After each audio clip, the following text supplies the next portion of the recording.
I can't tell you exactly where, but in the middle of nowhere in the southwestern United States, there's a supermax prison that I'll call Asher State Penitentiary, or ASP for short.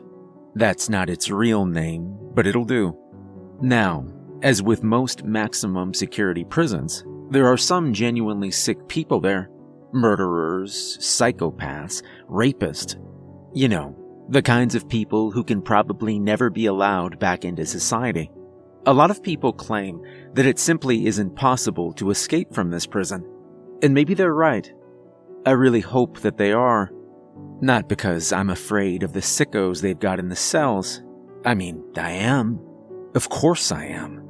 But even the most disturbed, serial-killing necrophiliacs they've got in there don't scare me as much as what they've got in their basement.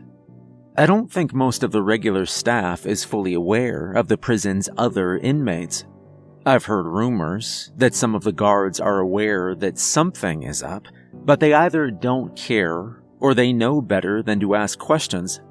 I imagine they probably think it's some government lab or something, running experiments that may or may not be entirely ethical on convicted felons. Some people would say that might arguably be preferable to the truth. They have your standard security procedures, of course. For starters, inmates aren't allowed to have any contact with each other. Some of them are not permitted to leave their cells, and those that are only do so under heavy guard. There are no common areas, there's no yard, and every inch of the place is under heavy surveillance. The whole basement complex is surrounded by 20 feet of reinforced concrete and runs deep beneath the prison itself. Digging your way out simply isn't an option. There's only one elevator that goes down into the basement complex of ASP, and it only moves if you've got a valid passcode and keycard. On top of that, the elevator is monitored on both ends. If anything goes wrong, the elevator gets shut down. Nobody enters that complex, and nobody leaves. You may wonder what requires that much security. You might think that whatever's down there can't be human. And you'd be right. I can't tell you much about the organization I work for, but they refer to themselves as the International Fae Relations Bureau, or FRB for short. I legitimately do not know the overall scope of their work. They're good about keeping things quiet, but what I do know is that they deal with the supernatural. Monsters, demons, fae, gods. It all falls under their umbrella, and ASP is where they keep the ones who prove to be problematic. Most of the unusual things in this world are content to keep to themselves. My understanding is that there are far fewer of them than there are of us, and most of my colleagues and I agree that they're certainly on the decline. It's why the FRB is eager to study them, especially those they have in captivity, and that's where I come in. I'll admit it. I took the prison job to satisfy my own curiosities. Despite my position as a consultant with the FRB, I'd still had only fairly limited experience with the supernatural. Aside from a few strange people I'd sometimes run into at their southwestern branch, who most likely weren't entirely human, I'd never seen any of the things we'd researched firsthand. The closest I'd ever really come was when my dad passed away. And even then, I never got a good look at whatever it was that killed him. I only knew that it wasn't human, and that it wasn't an animal. That was what brought me to the FRB, and ultimately, what led me to ASP.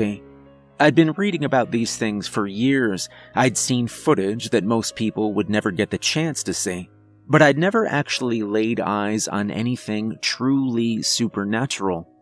This job was my chance, not only to get my hands in the dirt and interact with them, but I'd be learning about them too. Maybe I could even find ways to keep people safe from them. You can't imagine how exciting of an opportunity it was. It really did feel almost like something out of a dream.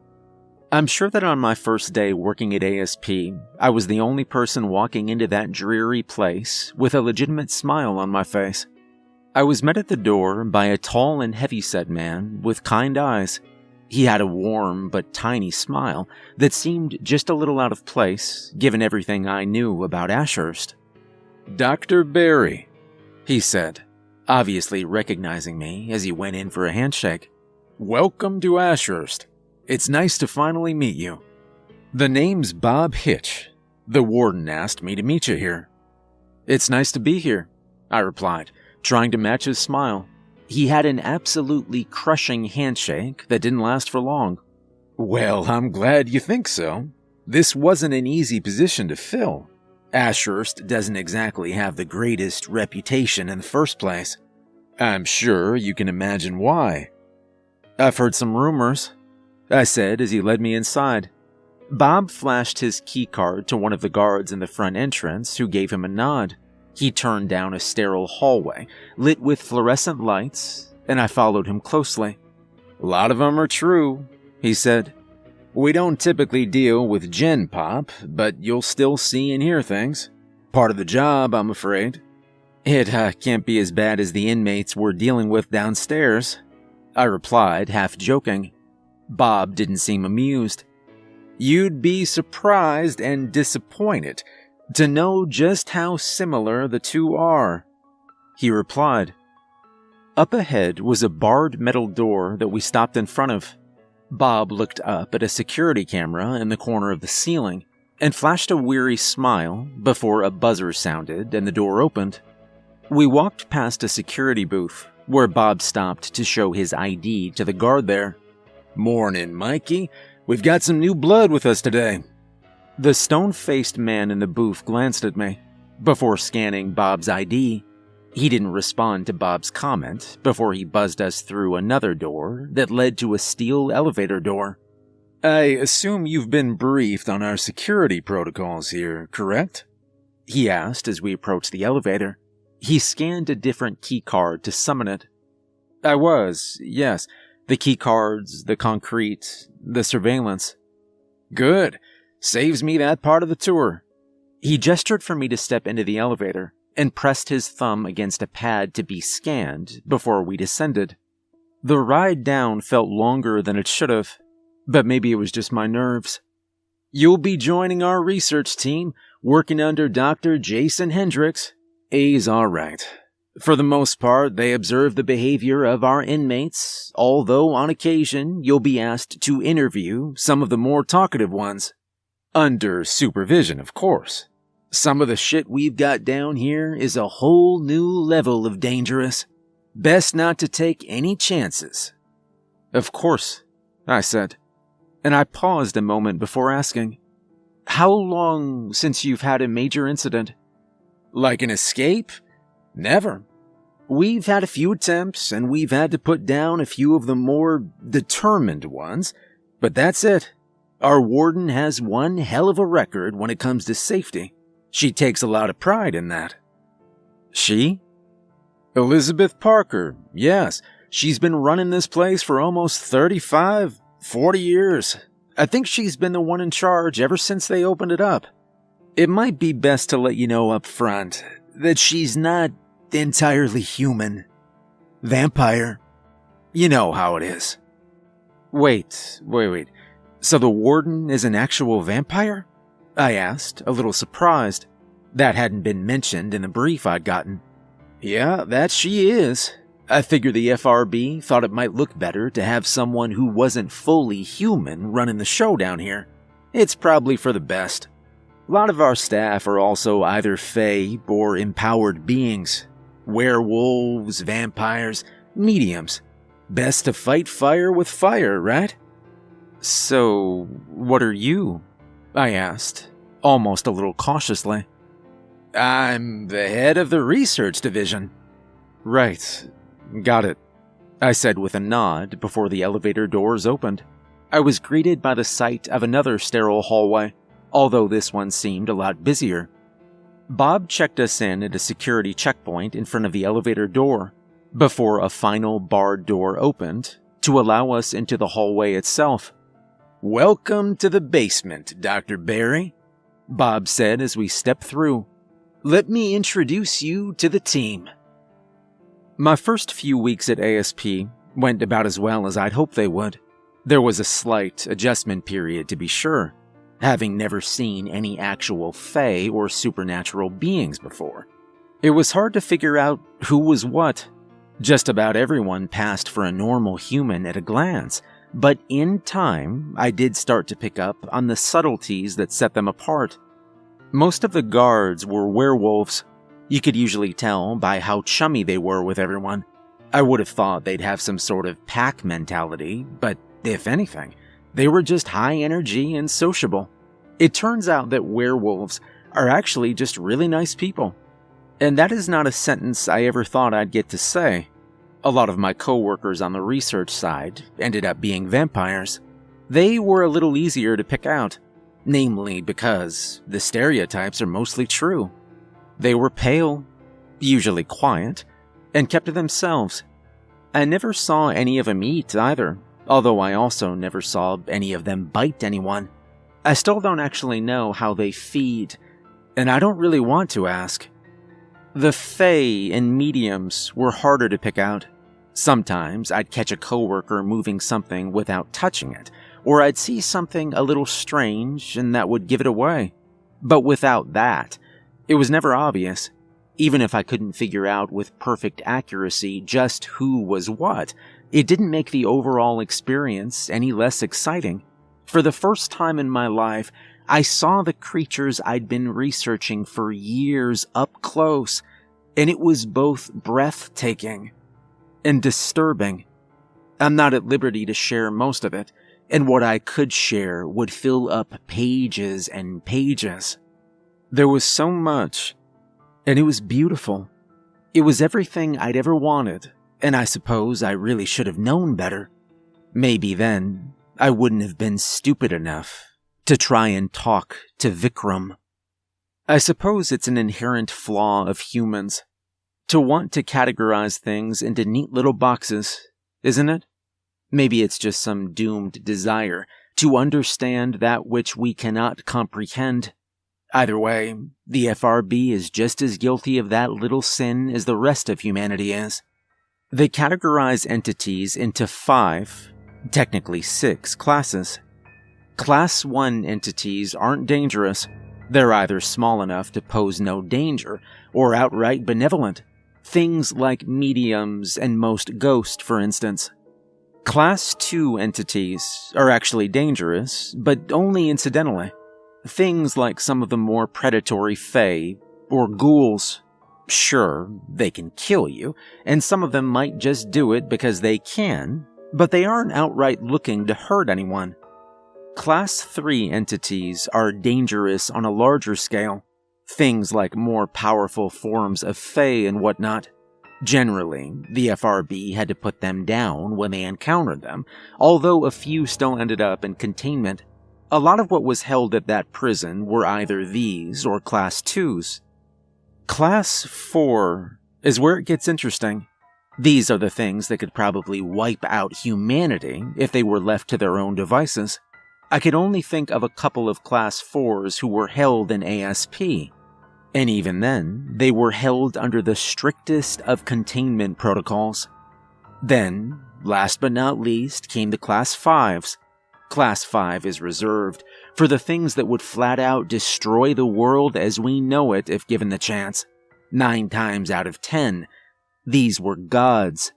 I'd only heard rumors of Class 5 entities and never actually encountered one. I doubt I'd ever come close to doing so at ASP either. How exactly does one build a prison for a god? Technically, there's also a Class 6, but that's reserved for only 4 known entities who are quite literally the greater gods that hold reality together. I won't get into those. If you can't imprison a Class 5, you're not going to do shit against a Class 6, so why bother even talking about it, right? Anyways, Vikram was a Class 4 entity. He was what most people call an old fae, an ancient, corrupted dryad with quite a lot of power.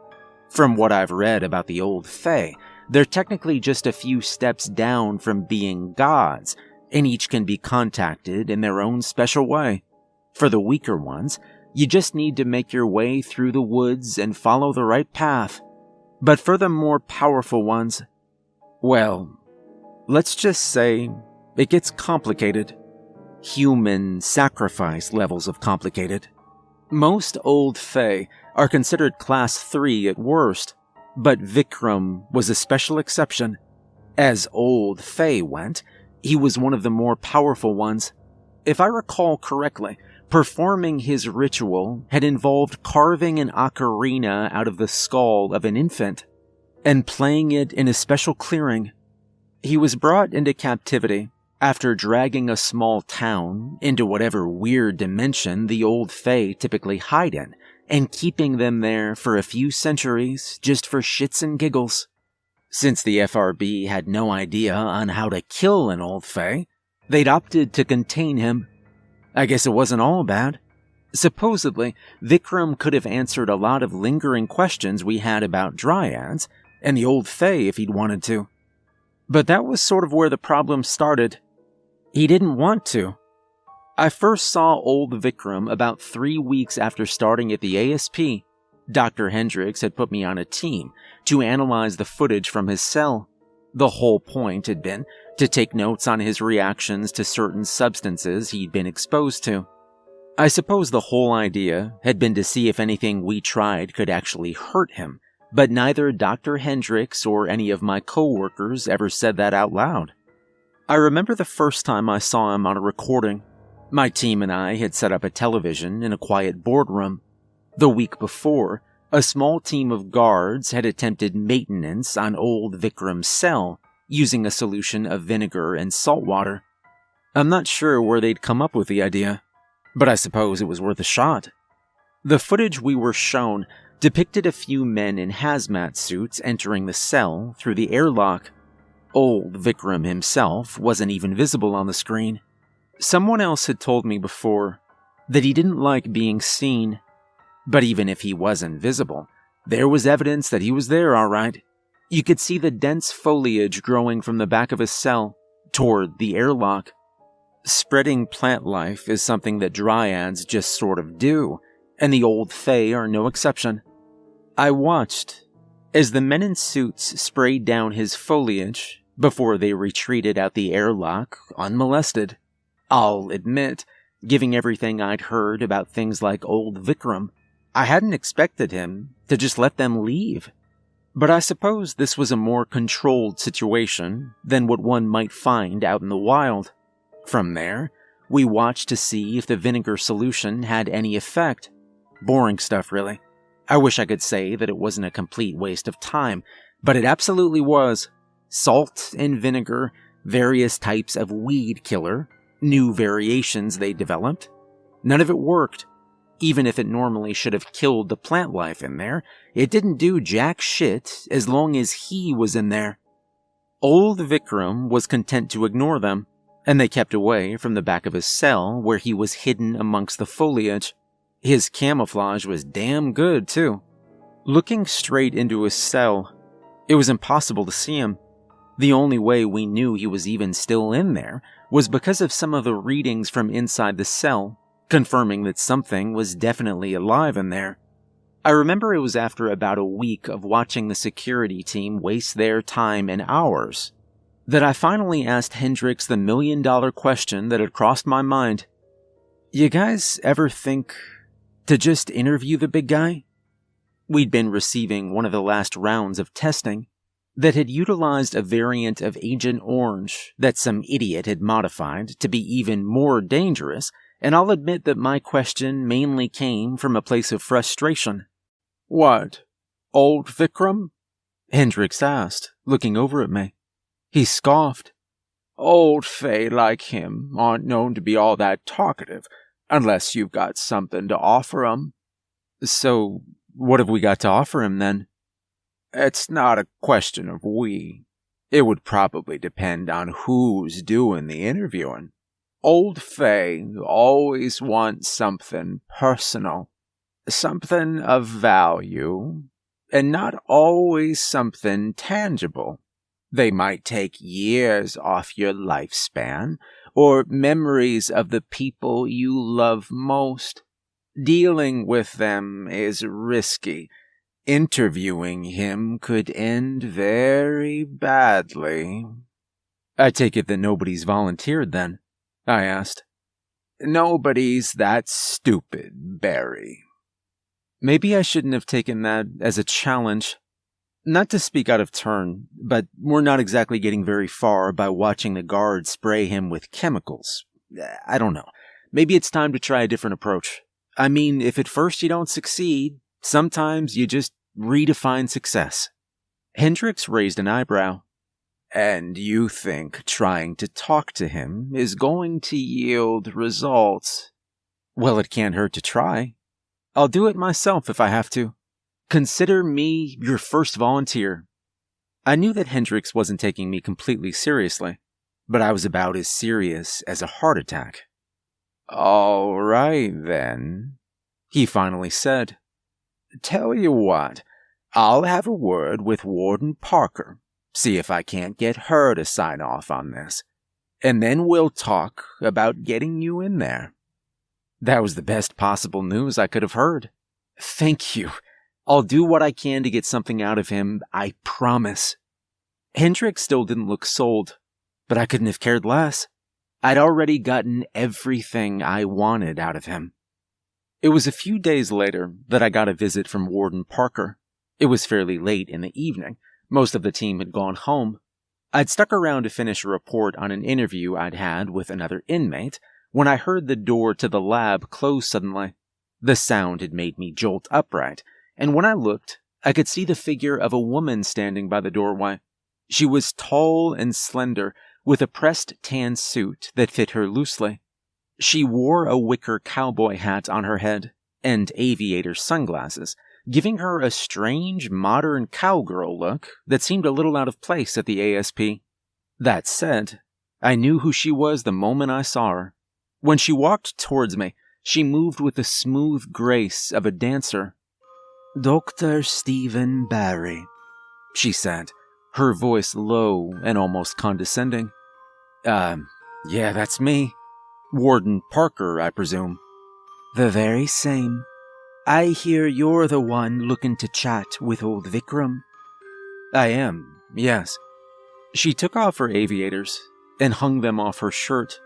Beneath them, her eyes were a cold blue. "Well, son, you've either got massive balls or a death wish. I thought I'd stop by to find out which it was." She stopped a few feet away from me, studying me carefully and sizing me up. "Dr. Hendricks said that you'd never tried getting someone in there to talk with him before. I thought a change in approach might be smart." "Hendricks and his team have never tried. Bob and I, on the other hand, have. I'll admit, this was before Hendricks' time. He may look old, but I am much older, and Bob's been here with me since day one. Old Vikram was one of our original residents, and the FRB wasn't quite as smart back then, but I digress. Someone's already tried to talk to him. It didn't go well." If you don't mind, may I ask what happened?" The warden smiled, showing off gleaming white fangs. "I was kinda hoping you would. Mind if I borrow your computer, Doc?" She shooed me out of the way, and I gave up my chair for her. "We were hoping to get some actual results, so we had everything recorded. I doubt you'd have the clearance to access those files, but I do. Just gimme a sec." She closed out of my report, and instead opened up a Dropbox folder. Within a few minutes, she'd found the video she was looking for. It looked old. The footage was grainy and colorless, but I could recognize the image on the screen as Vikram's cell. The warden tilted my screen so I could get a better look before she played the video. I could see a man on the screen moving up towards a desk that had been set a safe distance back from the old Fae, who wasn't visible on the screen itself. A team of 4 guards, complete with riot shields, flanked him and took up a defensive position in front of him as he sat down. "Hey, good morning, Vikram," He said, "How are you today?" There was no reply. "We got some questions we'd like to ask you, if that's acceptable." Still no answer. "Could you tell us more about you?" Still nothing. It was hard to make out the expression on the face of the man behind the desk, but I could see a quiet frustration on it. "Well, Vikram, we've done our best to ensure your comfort. All we ask is that you cooperate with us. If you prefer we use more difficult means, we are happy to do so, but we would prefer a more respectful and dignified approach." Vikram didn't say a word, but this time, at least he replied in a sense. I could see the guards tensing up as something happened off camera. I could hear them yelling to each other before scrambling to retreat. The man behind the desk leapt up and stumbled backwards towards the door of the cell, but he wasn't fast enough. I could finally see what he and the guards saw as they shambled onto the camera. Long, grayish, humanoid figures. Their bodies were skinny to the point where their ribs were visible against their skin. There were at least 6 of them, and they rushed forward, charging at the guards and quickly overwhelming them. The men didn't stand a chance as the creatures ripped into them with claw and tooth. The man who'd been behind the desk had made it to the door and pounded on it, screaming to be let out, before one of the grayish humanoids pounced on him, forcing him to the ground as it began to bite at his face and throat. His terrified struggles didn't last long. Within seconds, his arms had gone limp in death, and the only sounds I could hear from the video were the distorted screams of the creatures that Vikram had set loose. The warden stopped the video there. "Old Fae are remarkably powerful," she said plainly. "Even now, I doubt we know just how strong they really are. 50 years ago, we had no idea they could be captured. 40 years ago, we had no idea they could summon packs of ghouls out of thin air. 20 years ago, we had no idea he'd figured out how to open the door. And 5 years ago, we had no idea how he'd survived after we modified his cell to deprive him of air. It's taken a lot to keep old Vikram captive, and my top priority is finding a way to kill him, not to get his autobiography." "Those people in the video," I asked, "are they dead?" "Yes. We couldn't even retrieve their bodies, and I'd rather not have another incident like that. If I let you poke him, he'll kill you, and he'll kill whoever we send in with you."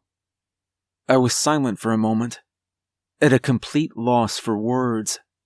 I hadn't imagined that he was truly that dangerous. I suppose maybe I should have known better, but... "What if I brought him something?" I asked. "Old Fae love boons, don't they? Maybe if I bring him something, he'll give me something you can use to kill him." "What? By a method of execution off of the condemned?" she said, raising an eyebrow. "Are you crazy?" "I'm just trying to think outside the box here. If we give him something of value, he'll give us something, won't he?" I could see the warden thinking it over. "Unless you've got a better idea, it's worth a shot, don't you think?" She just chuckled. "You don't give up, do you?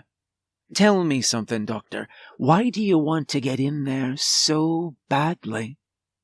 "I just want results," I said. "I came here to study things like him up close and personal, and if I can help with this..." The warden studied me quietly for a moment before deciding that my answer was good enough for her. She closed the video and got up. "All right then. I'm going to approve your request to speak with old Vikram. I assume you have some idea as to what you're going to give him in exchange for this information." "I do," I promised her. "Let's hope it's good enough. I don't want to leave you to die in there, but if I have to preserve the safety of the others who work at this installation, I'll do it without a second thought. Good luck." And then just like that, she was gone. When I was 8 years old, my dad bought me a model submarine. We'd spent the next few weekends working on it together, building it piece by piece. At the time, the complexity of it had been intimidating. The glue, the tools we'd needed, the engine. He told me it was just a Lego set, but it had felt so much bigger than that. When we'd completed it, it was something greater than anything else I'd ever built. Just looking at the finished product had made me feel like I'd done something incredible. Like building that submarine had been what turned me from a boy into a man. Even after my father passed, it kept a special place in my heart and had consistently found its home in a place of honor on the various shelves of the various places I'd lived over the years. There was nothing I loved more than that little submarine, because it reminded me of my dad. It reminded me of the best days of my life. I knew it wasn't going to be easy to part with it, but I was sure that this would be worth it. On the day that I was supposed to stare down old Vikram, I arrived at work carrying the submarine in my arms, cradling it like my own son. Bob met me at the door, just like he had on my first day there. "Morning, Dr. Barry," he said warmly as he held the door open for me. "Big day today, huh?" "Big day," I repeated, and I caught him looking at the submarine. I could see a hint of doubt behind his smile. "So, I take it that's your offering?" "It's the best thing I've got," I replied. "God, I hope so. Never seen the warden so antsy before. I am amazed you talked her into this." "You and me both," I said, as we made our way down the hall. I'd be lying if I said I wasn't the least bit antsy myself, but I'd already made up my mind. Old Vikram's cell was one of the most high-security setups we had.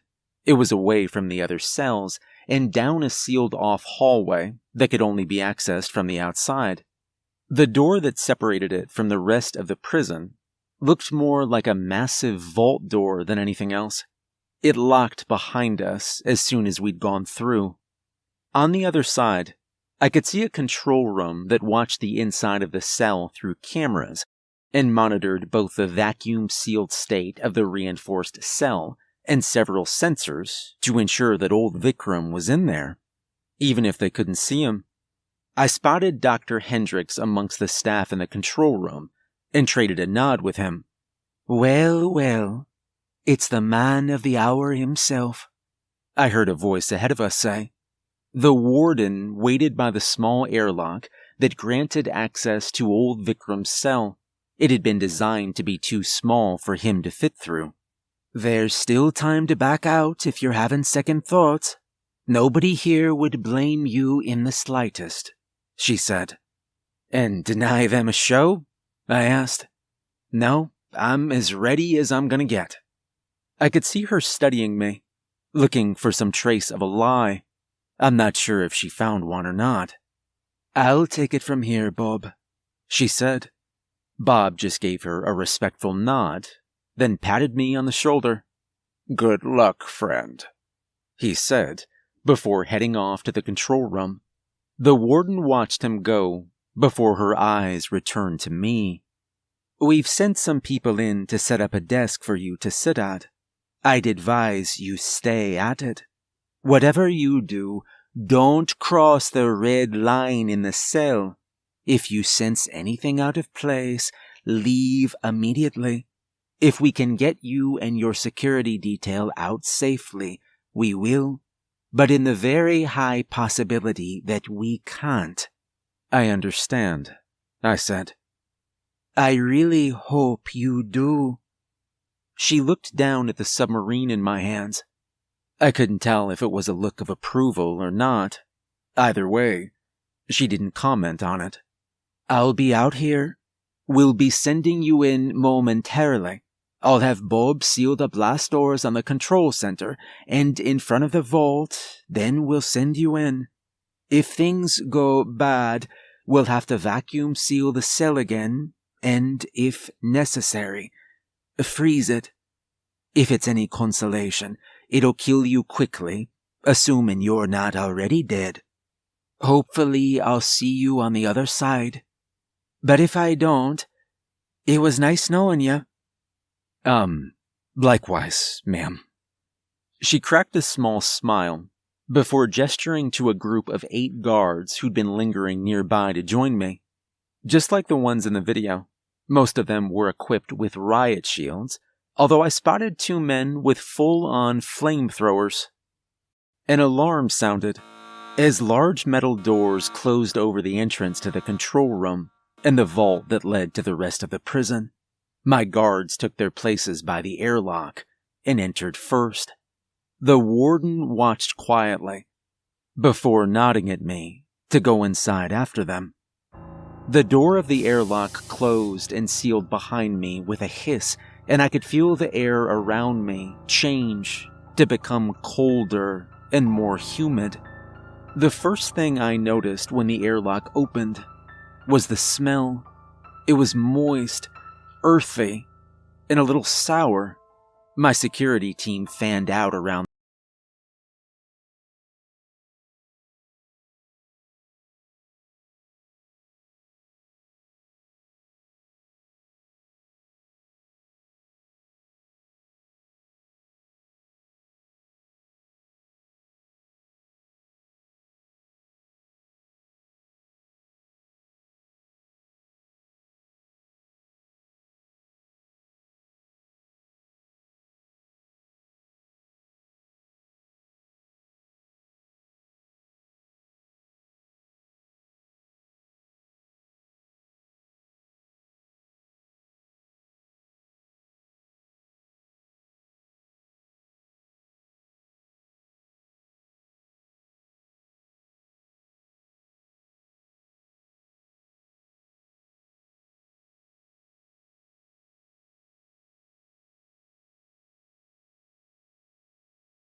wonder if I wasted my time.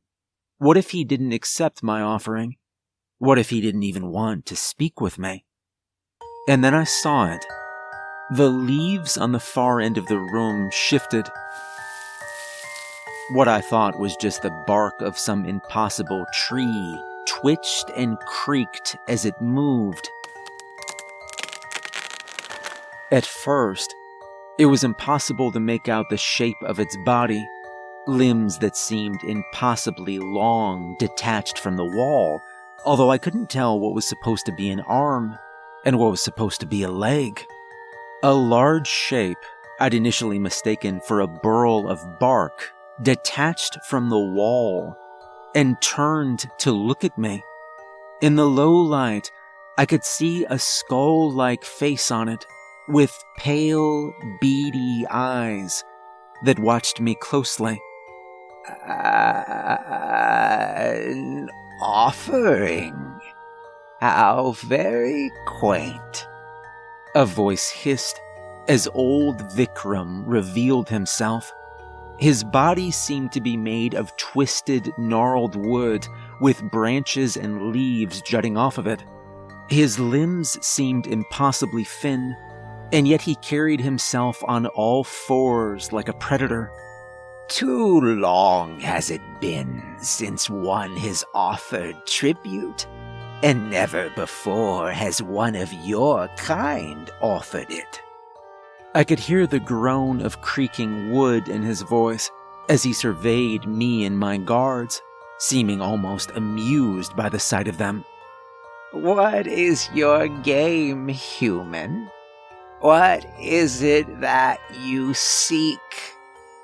"Just to learn," I said quietly. "More about you. More about your kind." "So coy are you? Very well. Your offer is accepted. Too long has it been since I've had someone to talk to." I pushed the submarine towards the edge of the desk and watched as old Vikram outstretched a gnarled hand to reach for it. I could see my security team tensing up, anticipating an attack, but they held their fire as Vikram took the submarine. As his fingers closed around it, I could swear that I saw grayish flesh in between the wooden carapace on his hands. It had a sickly sweet, moldy smell to it. "What was it you wanted to know, human? Ask." "Let's start with the old fae like you. What are you, exactly? Where did you come from?" "Where? From the earth, as all things are. Even you. We are those who survived you. We are those who sought refuge from your kind, moving into deeper and darker places, adapting to it as need be." "You were seeking refuge from us?" "Need I explain why? Our kinds have never been fated to live in harmony. In generations past, you feared us. You told stories of us in reverence and dread. You avoided the woods that we claimed as home, and then as time moved on, you changed. You pushed deeper into our homes, fueling your own development, your own growth. Perhaps in time you shall fear us again, and we shall retake our place as that which you fear. We shall see." "So, we were killing you off?" I asked. "How? We can't seem to destroy you now." "You think yourself clever? We've only just begun, and now you've shown your true intent. Typical of a human. I and those like me have surpassed death. My heart is gone away, far from here, and so I shall not die. Not to you. Your efforts only waste your time, I shall confess. I have enjoyed this unending life I have earned, even locked in here by you and your kind. At the very least, my future is assured, unlike yours, or your father's." I caught myself tensing up. It shouldn't have surprised me that he'd mentioned my father. I'd given him something so important to our relationship. But the very mention of him caught me off guard all the same. My apologies. I know you miss him," Vikram crooned. "I imagine you'd give anything to see him again. To say goodbye, wouldn't you?" I hesitated, before finally answering. "If I ever had the chance. Yeah, maybe." I knew I was playing with fire. I knew that. I'm not sure what I was thinking, even bothering to humor him like that, but I did it anyway. All it would cost is a few years. You've been so kind as to humor me with some conversation. I can be generous. A few twilight years for a chance to say goodbye. My gift to you. I knew it was a mistake. I knew that. But looking at the thing before me, I figured I had nothing to lose. All right, I finally said. Take what you need. I was sure I saw a gleam in Vikram's pale eyes. He turned away from me to lope back towards his wall. Very well, then. From the leaves he'd left on the wall, I could see something moving. Something in the shape of a man shambled out, stumbling on unsteady legs like a foal. Even in the low light, I recognized its face. It was my father. I could hear Vikram chuckling, a low, ominous sound that filled the room. The thing that was my father approached us on unsteady legs, its skin grayish and pale. I could see it studying us before I heard an alarm. "Wait," I called. But I was too late. The ghoul in the shape of my father let out an inhuman snarl and made a charge for one of the nearby guards. It crashed against his riot shield, clawing at it as several more creatures just like it, all with my father's face, emerged from the brush and charged for us. One of the guards with a flamethrower opened fire, setting ablaze the creatures as I stumbled back, away from my desk and through the door of the airlock. Two of the guards who'd accompanied me covered me, coming in with me as the rest put down the twisted monsters that Vikram had summoned. His laughter echoed off the halls, cold and menacing. I should have known better. The warden says I'm lucky that I'm still alive. I know she's right. I had a moment of weakness, and it nearly got me and my security team killed. Thankfully, aside from a few injuries, nobody died. I think that's the only reason I wasn't fired. That, and the fact that I really did get something out of old Vikram. He'd mentioned his heart. He hadn't said much, but he'd said enough. Maybe if we find that heart, we can destroy it, and we can kill him. It's just a theory, but it's better than nothing.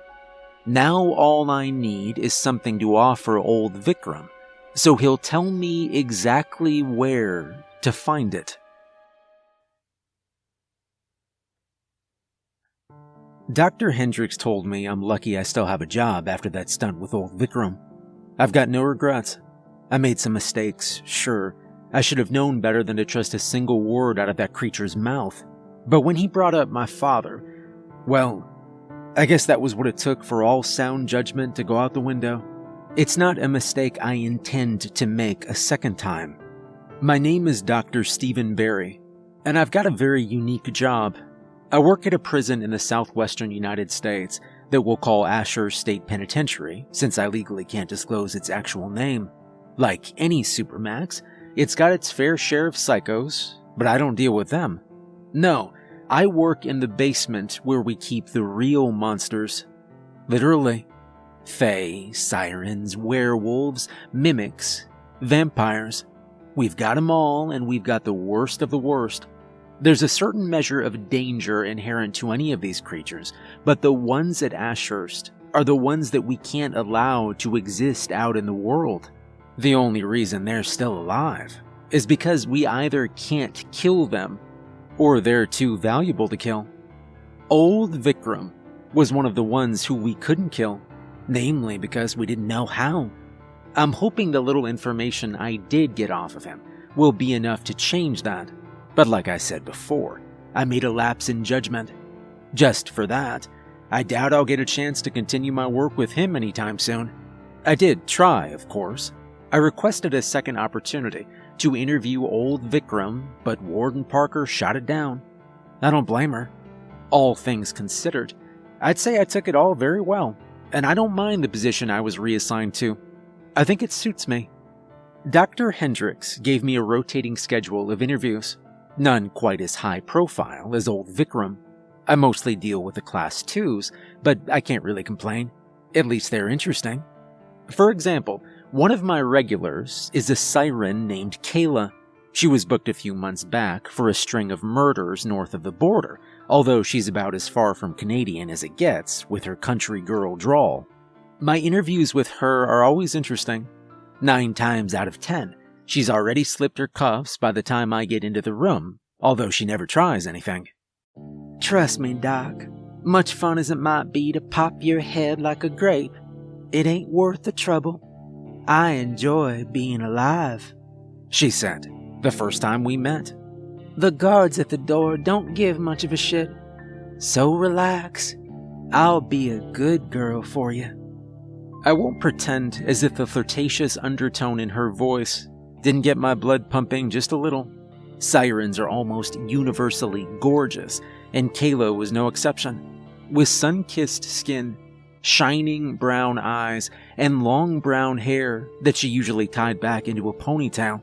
She'd usually leave the top buttons of her plain gray jumpsuit undone to show off some cleavage.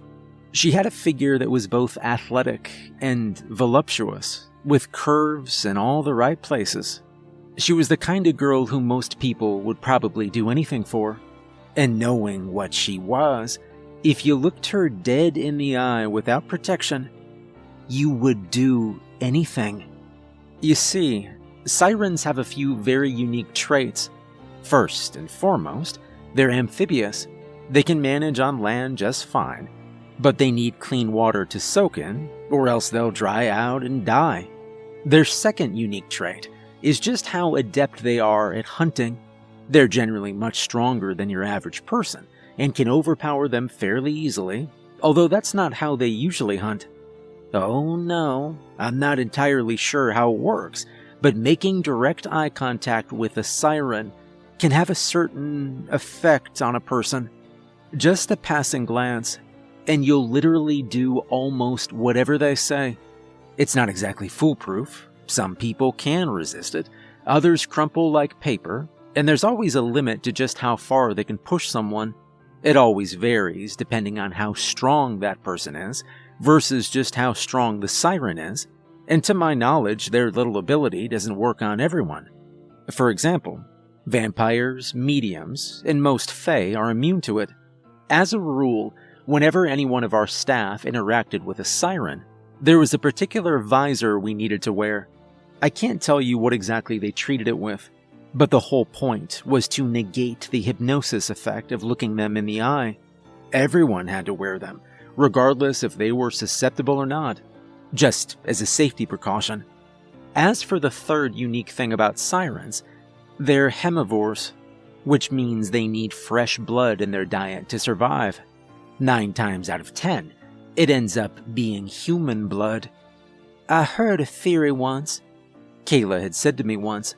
It was during one of our routine interviews, and she was avoiding my questions as per usual. You know about the uncanny valley, right, Doc? I'm aware of it, I'd said. Why? Somebody once told me that humans are the only ones who experience it. You know how some animals will try to screw things that look like animals, but aren't? Like decoy models or something. You don't usually get that with humans. Usually. And your point is? Well, according to the theory I heard, at some point humans learned to fear things that looked like them, but weren't them, and that was a valid enough fear that it was passed down through the generations. But of course that then raises a very important question, doesn't it?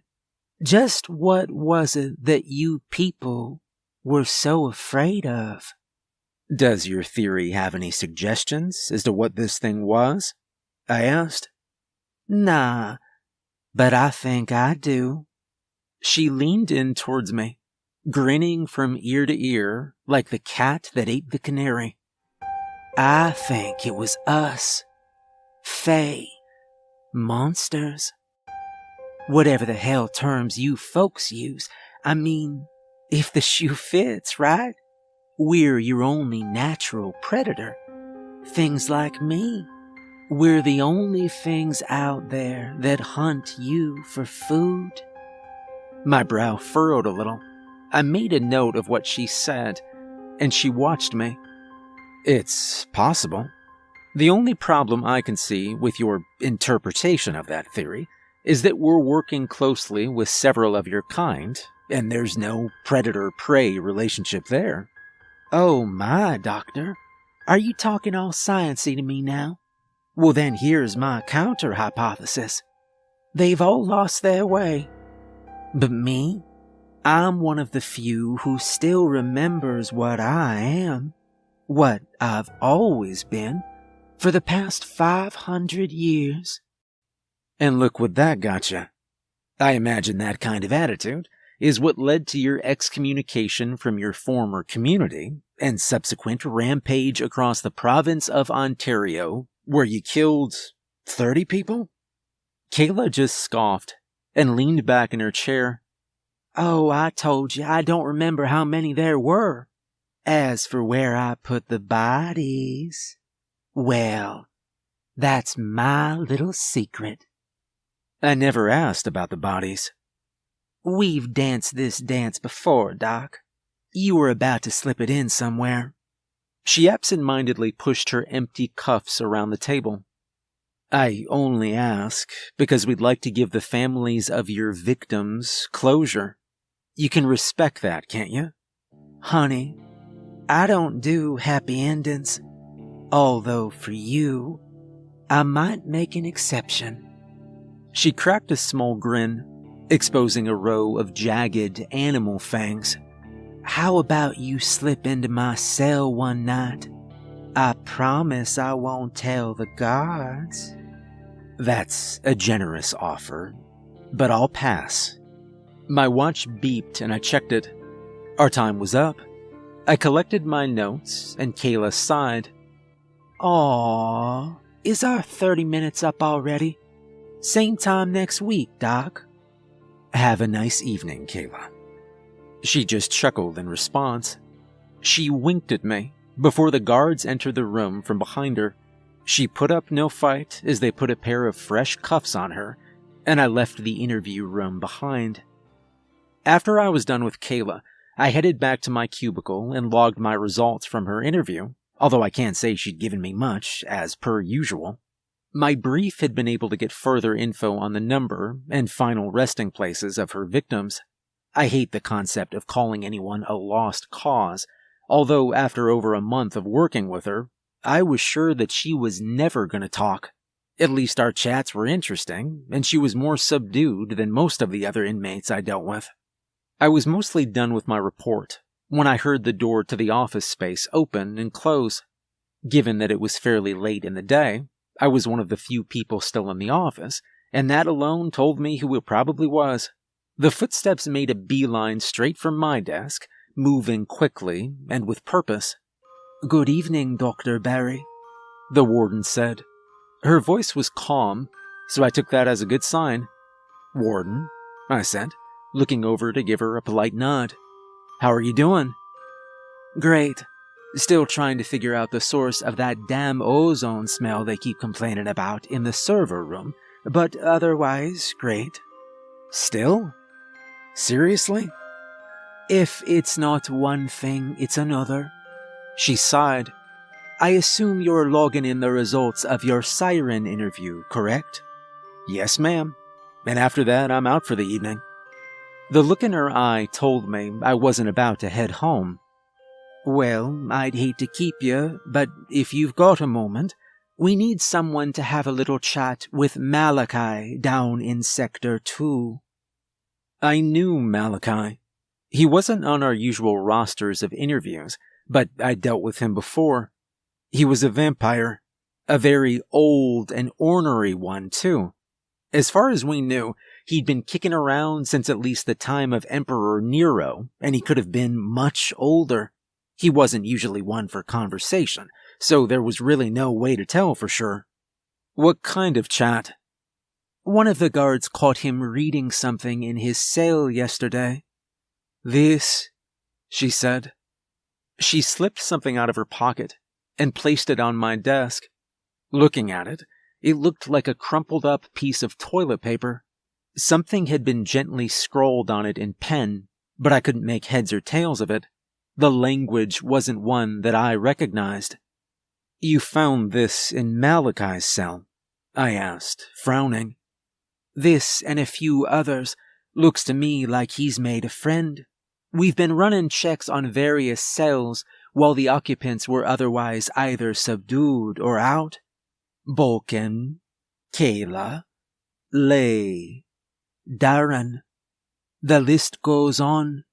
If it was any one of them, they weren't dumb enough to keep the evidence. Although I can't imagine any of them would be smart enough to pull this off either." I looked over the contents of the note again, before shaking my head. Any idea how they even pulled it off?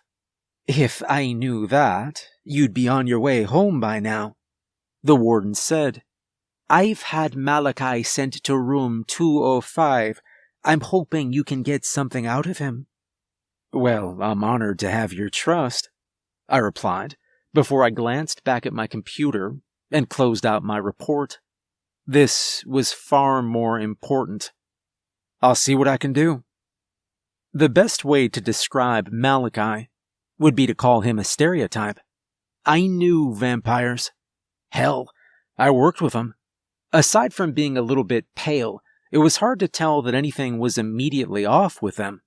It was always little things, like the occasional glimpse of a fang, or watching them and the sirens we worked with queue around the blood microwave in the lunchroom, because most of them didn't like to drink it cold. According to one of my coworkers, the microwave did not improve the taste. Malachi, on the other hand, looked like Count Orlok if Count Orlok had spent the past 500 years smoking obscene amounts of crack. He was pale, bald, and looked more like a scrawny goblin than a man. Side by side, I couldn't immediately tell you the difference between him and some of the ghouls we kept for research purposes. Unlike Kayla, he wasn't allowed to sit comfortably in a chair in the interview room. Oh no, Malachi was wheeled in Hannibal Lecter style, strapped to a hand truck with a mask over his mouth. Security would have put him in a straitjacket too, if he wasn't capable of tearing his way out of it, so reinforced handcuffs had to suffice. He was set up on the far side of the interview room, his bare chest rising and falling as his sunken, beady eyes watched the door as if he had every intention to pounce as soon as I walked through it. 2 security guards flanked him, each armed with shotguns. Vampires are a little easier to put down than most legends suggest. Sure, a stake to the heart or decapitation will do the trick, but so will a shotgun blast at close range, especially if you aim for the head or chest. The warden walked with me into the observation room, folding her hands as she set eyes upon that wretched beast. I could see the clear look of disgust on her face. "How much time do you think you'll need?" "I'll start with 15 minutes and see how it goes," I replied. I took a deep breath before moving towards the door. I could feel the warden watching me as I went through and stepped into the brightly lit room with Malachi. The second he saw me, I could see his breathing getting heavier. Behind his mask, I could see his cracked lips curling into a manic grin. "Hello there, Doctor. Late night tonight?" His voice was about as skeevy as it could get. He sounded more like a strung-out drug addict than a vampire. I took a seat at the desk and set my clipboard in front of me. "Good evening, Malachi. You're looking, well?" "Well, I'm looking well. You lock me in this hell, starve me for decades, and then you tell me I look well. Funny." "It's your own fault you're in here, Malachi." "And for how much longer? A decade? A century?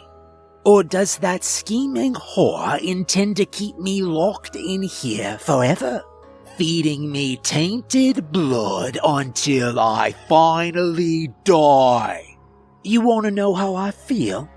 Sick to my stomach, in more pain than I've ever been.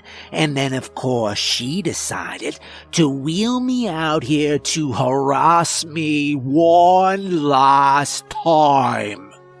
His beady eyes shifted towards the two-way mirror behind me. She's watching me, isn't she? She's hiding behind the glass, just like she always is, sipping on fresh blood, no doubt. Mocking my pain, reveling in her so-called victory. Hello, Elizabeth. How does it taste? Okay, let's focus, shall we? Send the whore in. Have her ask me her questions face to face. Yeah, Warden Parker is preoccupied right now. You're dealing with me, Malachi. Now why don't we get to the matter at hand? The messages we found in your cell. Malachi spat onto the desk. Go and get the whore then. I'll speak to her, not to anyone else. And just like that, I remembered why I didn't like dealing with this guy.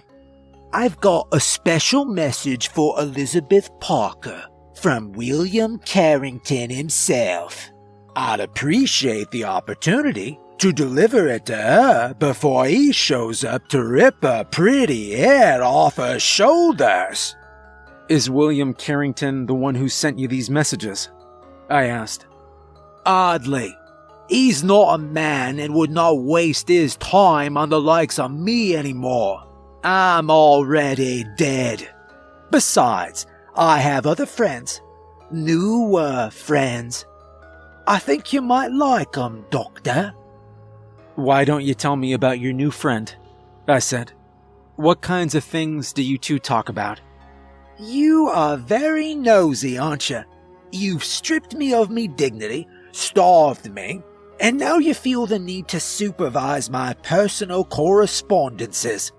Where does it end? The FRB has been very accommodating to you ever since you were taken into custody. That you chose not to consume your blood rations is not the fault of the faculty here, nor is it the fault of Warden Parker. Pig's blood, Malachi snarled, jerking forward against his restraints. The guards raised their weapons, ready to shoot him if need be. I can smell it. Disgusting. Rotten swine blood. You can't even be bothered to let me drink from the source where it's warm and alive. What does Elizabeth drink, I wonder? That same swill, or does she trounce about outside, taking home prey to feed on in private? The dining habits of Warden Parker aren't what we're discussing here. Aren't they? Have you ever asked her if she'd like to sink her teeth into you? I'll bet she's fighting back the urge to take a bite every time she sees one of you walk by her cozy little orifice. I could almost sense the warden's rage growing stronger behind the two-way mirror. I had a feeling that Malachi could too. If it's human blood you're after, then perhaps we can make a deal. How about you give us a little more information on your new friend, and then we'll put blood on the table. Are you offering, Doctor? Right here, right now? There was a mocking playfulness in his tone that I didn't appreciate. Unless it's fresh from the source, it's useless to me. Give me a live pig before you give me cold, dead blood. It makes me sick. It's killing me. You know we can't do that, Malachi. Then you've got nothing to offer me. Unless... He trailed off, as if he were thinking. Perhaps there is one thing. And just what might that be? I traveled to Paris in the 1800s, you know. Perhaps 1850. My traveling companion at the time picked up the most splendid prostitute. I've always regretted not getting to taste her for myself. Why don't you ask Elizabeth if she remembers any of her old tricks? For old time's sake. That was the straw that broke the camel's back. The door to the interview room flew open. The warden shot past me, pulling her gun out of its holster and placing it against his forehead. With God as my witness, if you say one more word, you won't live through tonight, she growled. Malachi just grinned at her, barely even flinching at the sight of her gun. Hello, Elizabeth. Your new outfit doesn't look as nice as what you wore that night in Paris. The cowboy look doesn't suit you. Well, the emaciated corpse look suits you just fine, she replied coldly. You think so? You should really try it sometime. The warden lowered the gun, her expression still filled with a cold hatred that seemed almost out of place on her. Dr. Barry, please note that since Malachi has refused to consume his blood rations, he will no longer be receiving them. I'd also like to put in a formal request with Director Amanda Spencer for his termination. I quietly took note of what she'd said as Malachi continued to stare her down. Termination? After all this time? You've become a security risk. You can either cooperate or I'll personally have you executed. Final offer. He chuckled before shaking his head. Well, at least it's a way out. A bullet to the head might be far more merciful than the sickness you've given to me. So for that, I'll have to thank you. Farewell, Elizabeth. It was nice seeing you again. The warden just shook her head before turning away from him and heading back for the door. I got up and followed her as the guards prepared to wheel Malachi out again. That could have gone a lot better, I said, once we were back in the observation room. Perhaps, at the very least, we'll soon have a cell free, she replied plainly. You're seriously just going to execute him? As a matter of fact, I am. As I said, he's a security risk. If he won't disclose the name of his associate, we'll just send his letters off for analysis and see what that gets us. He's of no further use to us. It wasn't normal to hear the warden speak in such a cold tone of voice. Something about it actually scared me a little. What about William Carrington? That has to mean something, right? It's a tunt. Nothing more. Carrington's no longer a factor. He died back in 1946. I saw to that myself. My brow furrowed. Why would Malachi mention him then? The warden fell silent. I could see her debating whether or not to fill me in on the details. Carrington was an influential vampire. He was powerful, ambitious, and very, very old. I imagine he was the one who sired Malachi, and he was eventually the one who sired me as well. So he's the one who made you. Exactly. Like I said, he's long dead. I was there. I watched him burn, and the other vampires who were with me that day are still alive and well. Carrington never survived. He never came back for revenge. No matter what Malachi says, he's nothing but a forgotten pile of ashes scattered in the wind. That's all you need to know. I think the only thing we learned from that interview was that Malachi will say whatever he has to get a reaction, even that bitching about his rations making him sick. She scoffed in disgust. Just a vain attempt to garner pity. Killing him is for the best. I was silent for a moment, before finally nodding. Maybe she was right. I've never liked the idea of killing anything or anyone, but in Malachi's case, an exception probably needed to be made. And then the door to the observation room flew open, and one of the guards who'd been with Malachi burst in. "Warden, there's been an issue." Her head was up in an instant. What's going on? "The prisoner, ma'am. He just started. Come on, it's easier if I show you." They ducked back into the interview room and out the door that led to the cells. Malachi wasn't far.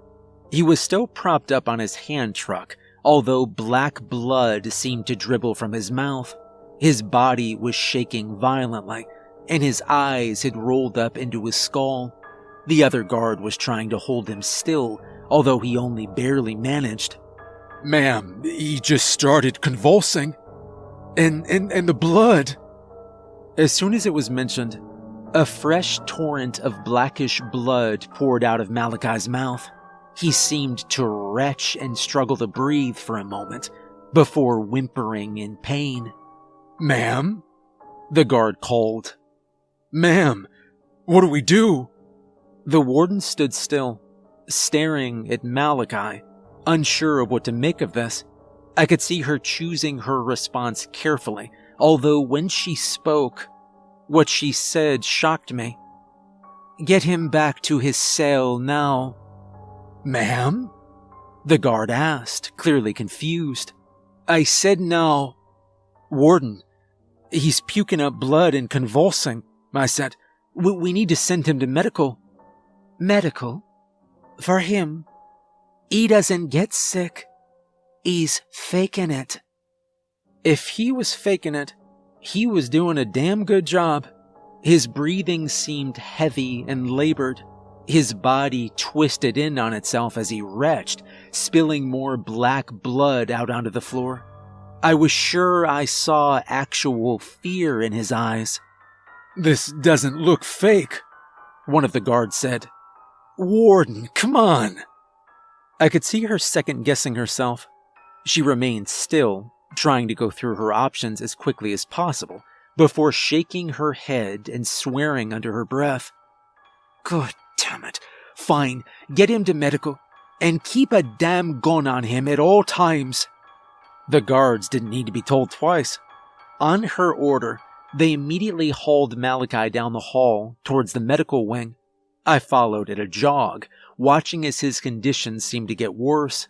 Drool ran down the corners of his mouth. His body jerked violently against his restraints. The medical wing beneath Ashurst is used for staff more often than prisoners, but it wasn't unheard of for some emergencies to be treated there. Given the late hour, there was only a skeleton crew on by the time we got Malachi in, but they moved quickly. He was moved to one of the rooms reserved for inmates, a specialized, reinforced cell that keeps them sectioned off from the rest of the patients. The guards followed him in, as did I. Through the window of the cell, I spotted the warden watching us. Her expression was difficult to read. Suspicion, confusion, and more than a little concern. I doubt the latter was from Malachi. I let some of the nurses and guards handle him. This was more their field anyway. Instead, I went to check on her. "This doesn't make any sense," she said under her breath. "Vampires don't usually get sick." "Usually?" I asked. She didn't reply. Look, I don't want to play devil's advocate, but maybe he was telling the truth about feeling sick earlier. I don't know, that's possible, right? She just shook her head. "I'm gonna call Dr. Burr. Have him take a look at this. Make sure it's nothing infectious. Keep an eye on him. He moves in a way you don't like, and we go into lockdown." Yeah, of course," I said. And then the warden took off. Malachi was certainly moving all right, but his agonized twitches and the occasional dribble of blood from his mouth looked anything but malicious. I saw his head tilt to the side as if he were out of energy, and a lump of bloody flesh fell from his mouth. It took me a moment to realize that it was probably his tongue. I swore under my breath and went for the door of the cell, unlocking it and stepping outside. "Anything I can do to help?" I asked. "I'd say we've got this under control for now," one of the nurses checking over him replied. "Is Warden Parker calling anyone in?" Yeah, Dr. Burr, I think. He's a vampire, right? So he'll know what's going on." The nurse didn't reply. Instead, I watched as she moved to lift Malachi's head to set a pillow underneath it. His convulsions didn't seem quite as bad now. Maybe that was a good thing.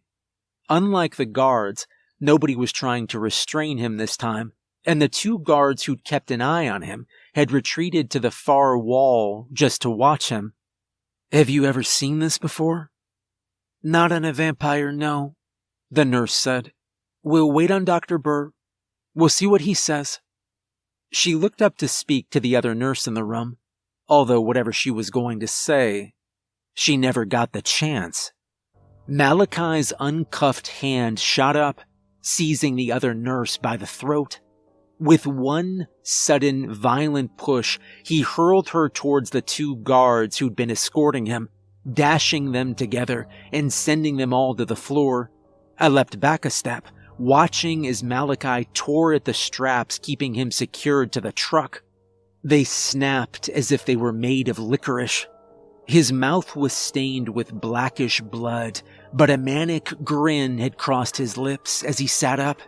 The nurse shrank back, but with lightning speed, he seized her by the shirt and pulled her closer to him. With his other hand, he pulled the mask off his face and opened his mouth. I could see sharp fangs awaiting the poor girl, and she could do nothing but scream as he tore into her throat, letting out a moan of satisfaction as her blood filled his mouth. I stumbled backwards, crashing against the door of the cell and blindly trying to open it. But in my panic, I couldn't find the button. My eyes remained trained on Malachi and his sudden, miraculous recovery. He sighed contently as he swallowed his first mouthful of the nurse's blood before carelessly tossing her to the ground. Her body was twitching, and she struggled to press a hand to her throat to try and stop the bleeding. Behind him, the guards struggled to get to their feet. One of them grabbed their shotgun and desperately tried to take aim, only for Malachi to rush them and rip it from their hand. He cast it aside like a child's toy, before pressing one bare foot on the throat of the second guard. Still grinning his horrible blood-stained grin, Malachi seized the first guard by the head and forced them to their feet. His palms rested on either side of their skull before he began to apply pressure. And as he did, I could hear the guard begin to scream. I've never watched somebody die before, and I never once thought I'd ever see somebody die so horribly. I'll never forget the way their face contorted as he crushed their skull with his bare hands before tossing the corpse aside like it was nothing. The guard beneath his foot tried to escape. They clawed at his leg, digging their nails into his flesh as he crushed their throat. Malachi hardly even seemed to notice them, though. He just kept the pressure on until their neck finally snapped. Instead, his attention turned to the nurse he'd hurled at the guards. "Finally," I thought I heard him say, although without a tongue, his words sounded garbled and wet. "Thwesh." With almost blinding speed, he seized the woman by her hair and forced her up to his level. And then he sank his teeth into her throat. And unlike the other nurse who was still fighting for her life, he wasn't just looking for a taste this time. He pinned the struggling woman up against the wall, greedily downing messy mouthfuls of her blood. She tried to push him off of her. She tried to struggle, but I could see her movements rapidly growing weaker, and in less than a minute or two, her body went limp. Malachi let the body drop and cracked his neck. He surveyed the 3 corpses he'd left in the room before glancing between me and the wounded nurse. I knew that it was an easy decision for him on who to attack next. I spotted a discarded shotgun on the floor nearby. I knew I didn't have a chance in hell of reaching it before he got me, but given the circumstances, I would have preferred to die fighting than die screaming. I moved. So did Malachi. He slammed into me before I even got close to the shotgun, displaying an incredible strength that didn't seem to fit his withered form. I could smell coppery blood on his breath as his skeletal face hovered just inches from mine. Fresh blood. One hand forced my head back as he went in for the kill, and honestly, I was certain that was going to be it. That was how I was going to die, ripped apart by some vampire who'd faked a seizure. Kind of a sorry way to go out. And then I heard the gunshots. Malachi jerked backward, dropping me. Looking up, I could see the warden standing in the doorway, her gun drawn and aimed right at him. She fired again, putting another bullet through his chest.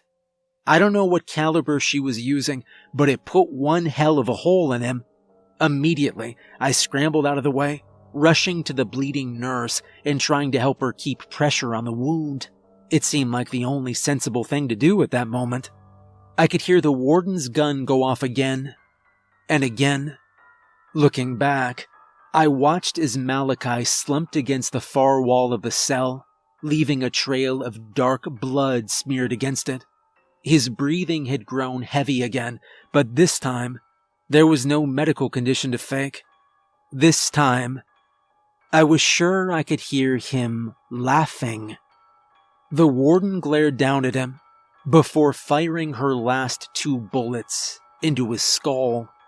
They tore through it, ripping it apart and leaving nothing but pieces where it had been. It wasn't a decapitation, but it might as well have been. My debriefing took most of the night. It was after midnight that I made it home. Needless to say, I got a day off work.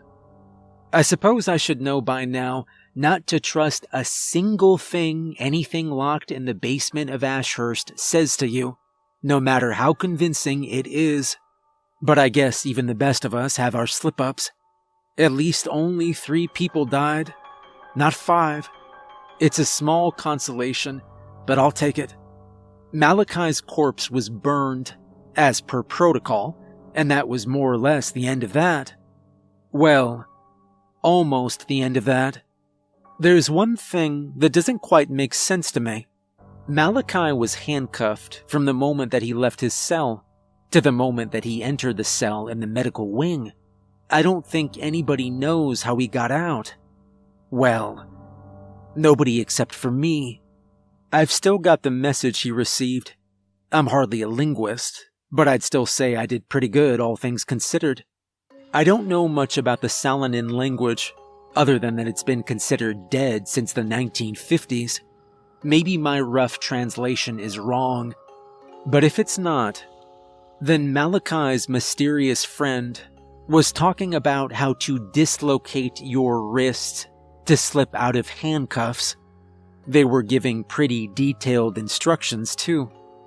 I don't know if I can prove anything yet, but if I'm right, then I know just who he was talking to, and I'll have to bring it up with her next week.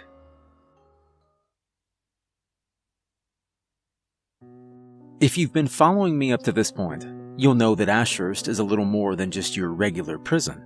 Sure, up on the surface you'll find the sort of folk who belong in a maximum security prison, serial killers, drug lords, and whatnot. But down in the basement where I work, that's where you'll find a whole new breed of messed up. Monsters, demons, fae, sirens. They're all real, and the worst of the worst are kept beneath Ashurst. My job is to interview some of the more talkative ones. You'd think it would be easy, but trust me, I don't think there's a more dangerous job out there. After my late-night run-in with our former inmate, Malachi the Vampire, I got a week off to relax after the whole ordeal. I just wish I could say I was actually able to relax. If you've never had a vampire fake a seizure just so they could create enough of a scene to slip out of their restraints and finally taste some fresh blood, it's not an experience I'd recommend. Malachi's little stunt had left 3 of our staff dead, one staring down a new life as a vampire, and me with some brand new nightmares. Considering how close Malachi had gotten to tearing out my throat, I consider myself lucky that the warden stepped in and killed him when she did. If she'd just been a few seconds later, I might not be typing this right now. I think it goes without saying that I'd been thinking about Malachi a lot during my time off, not just because he'd come very close to killing me, but I couldn't help but notice that there were a few things weird about how everything had gone down. I'd only been dealing with him that night because the warden had found evidence to suggest he'd been making friends with another inmate. Considering that for the safety of the staff, we don't let certain prisoners out of their cells, that was a little concerning. Malachi was the sort of high-risk monster who was supposed to stay locked up at all times. He wasn't something that could be rehabilitated. The only reason he'd been kept alive was for research purposes, so he really shouldn't have been socializing with other prisoners. And yet, someone had sent him some pretty detailed instructions on how to slip out of cuffs, in a pretty obscure, dead language, no less. Salonin isn't exactly a language that people spend a lot of time talking about. It's native to an indigenous people from California. Some records I pulled placed Malachi in the region for a significant chunk of the 1700s. He'd supposedly been present during the Spanish occupation of the area. It probably wasn't a stretch to assume he'd picked up a few new languages while he was preying on the locals. As for who else could have possibly known it, well, that was a little bit harder to figure out.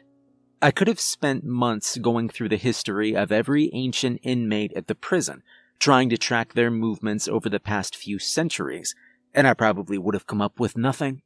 Thankfully, whoever had sent that note to Malachi had left one very big clue to their identity. Out of the hundreds of creatures we kept locked down in Ashurst, I only knew one who had a reputation for slipping her cuffs. Kayla Del Rio. She's a Class 2 siren I've been dealing with for the past little while. I wouldn't outright call her a model prisoner, but we have much worse than her locked away in Ashurst. As monsters go, she's not that much of a pain in the ass. Although if she was the one who told Malachi how to get out of his cuffs, well, I've been wrong about inmates before. As soon as I got back from my leave, I was itching to have a little chat with Kayla about Malachi. I wasn't sure just how forthcoming she'd be with information. Everything I had to suggest she even knew Malachi existed was circumstantial at best. I could have just as easily gone and blamed any other inmate. But my gut told me that it was Kayla. I wasn't scheduled to speak with her until close to the end of the day, and I was busy enough that I didn't have time to bump her up on my list. My boss, Dr. Hendricks, was probably trying to go easy on me that day. When I got my schedule for the week, I couldn't help but notice I had all the more well-behaved inmates booked first, the ones who were least likely to try and murder me. I can't pretend I wasn't a little relieved. After watching an emaciated vampire slaughter 3 people, I was happy that my first interview of the day was with a werewolf who was up for release. We mostly just talked about the strides he'd made with his anger management therapy. Maybe I just believe in people too much, but I was good and convinced that he wouldn't turn into a giant wolf just to threaten his neighbor during an argument again. I consider that progress. Then I had another siren, who'd thankfully only been busted for reckless driving. She was only at Ashurst because it was the only prison that would take into her account her particular needs for survival in captivity. Hey, I didn't say that every inmate we had was the worst of the worst. Some are just idiots who can't be sent to a normal prison. Honestly, those are my favorites. It was during my lunch that my pager beeped with an urgent notification from Bob Hitch. Bob was the head of the research division, and any message from him was not something that could wait. New tenant to be processed. Sector 4. Lunch break had just been cut short. I just about had time to wolf down the leftover chicken I'd brought from last night before getting up. Maybe it was sloppy, but I didn't really have time to clean up. I closed the Tupperware I'd brought and stuffed it back into my bag, then wiped off my fork and knife with a napkin so they'd be moderately clean before hurriedly stuffing them into my pockets as I got up to meet Bob. Like I said, any message from him was something that couldn't wait. A new tenant meant that something new had just been brought in. I figured I was the only guy available at the moment to do an incoming interview while they got the cell ready. Bob was waiting for me outside the interview room when I got there. He had a bit of a sheepish smile on his face, and that alone told me that whatever was waiting for me in that room was going to be something bad. Good to see you back, Barry. How are you holding up? Shaken, but not stirred, I replied. What have you got for me? Well, we got a Class 3 demon. He goes by Ferris. He got booked in Denver, haunting the bar scene. No idea how many victims, but you can never tell with these. Okay, so this was bad, I thought. Demons are complicated things. Unlike most fae, they aren't born the way they are. Dryads, sirens, most werewolves, and a lot of other creatures can't help themselves. They're born into what they are. That said, unlike other entities who were born human, like ghouls, vampires, and mediums, they don't become what they are through any particular event either. Becoming a demon is a very slow process, and it starts with death. There are some old texts that discuss what happens to the souls of the deceased. Considering that I've never died before, I don't know just how accurate they are, but supposedly when you die, you either go into a peaceful afterlife that's usually called the gloom, or you're discarded into a not-so-peaceful afterlife called the abyss. By all accounts, the abyss is not a nice place to be. If the giant centipede god of destruction looming over it, snacking on the souls of the damned, isn't disturbing enough, there's what becomes of the souls who wander that hellscape. Supposedly, something about the abyss changes a person's soul. It makes them break down and become more feral, less human. I suppose in order to get into the abyss in the first place, a person already needs to be shitty. But whatever it is about that place, it makes it all worse. The end results in a demon. A hungry, cruel husk of what used to be a person who was already bad enough to end up in hell. And if one of them finds a way to slip out of the abyss, well, that can be a real problem. The weaker demons aren't that much different than a ghoul or some other shambling monster. Dangerous and terrifying to look at, sure, but nothing to write home about. It's the more powerful demons that you need to watch out for. The ones who know how to look human. They're the ones who move about in plain sight, looking for fresh meat to devour. Then when they zero in on their target, they pull them into a darkness that conceals them from everyone who could be watching. And they feed. They can do it on a busy street, and nobody would notice. They wouldn't hear the screams or the crunch of bone. They wouldn't know anything was awry until after the demon had long since slipped away, not even leaving a body behind to mourn. Of all the horrible things that exist in this world, I don't think any of them scare me more than demons. So, what are you hoping to get out of him?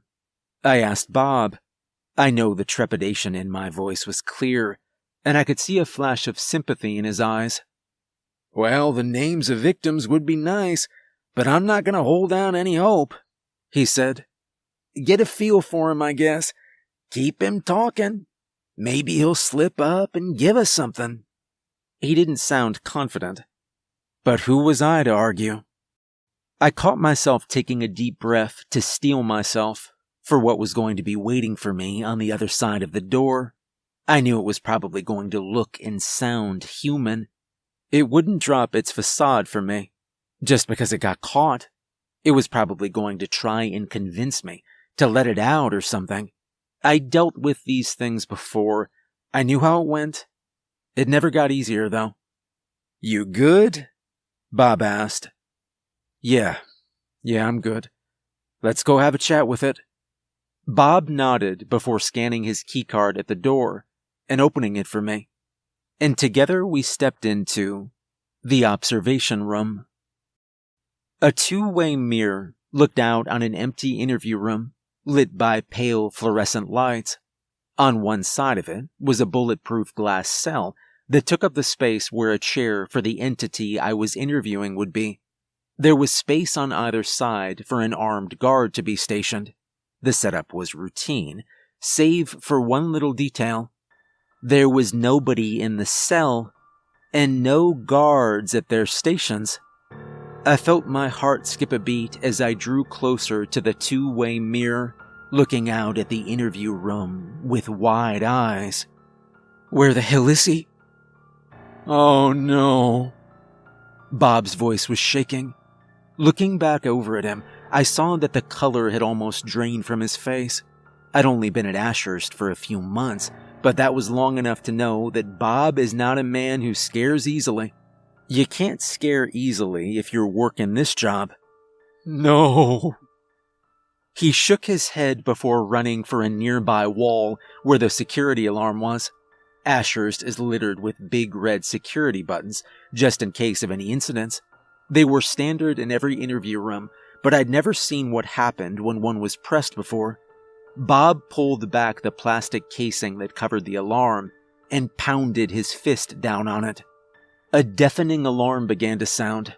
Bob pulled the radio from his belt and ushered me out of the room, grabbing me by the hand as he pulled me down the hall back towards the lunchroom.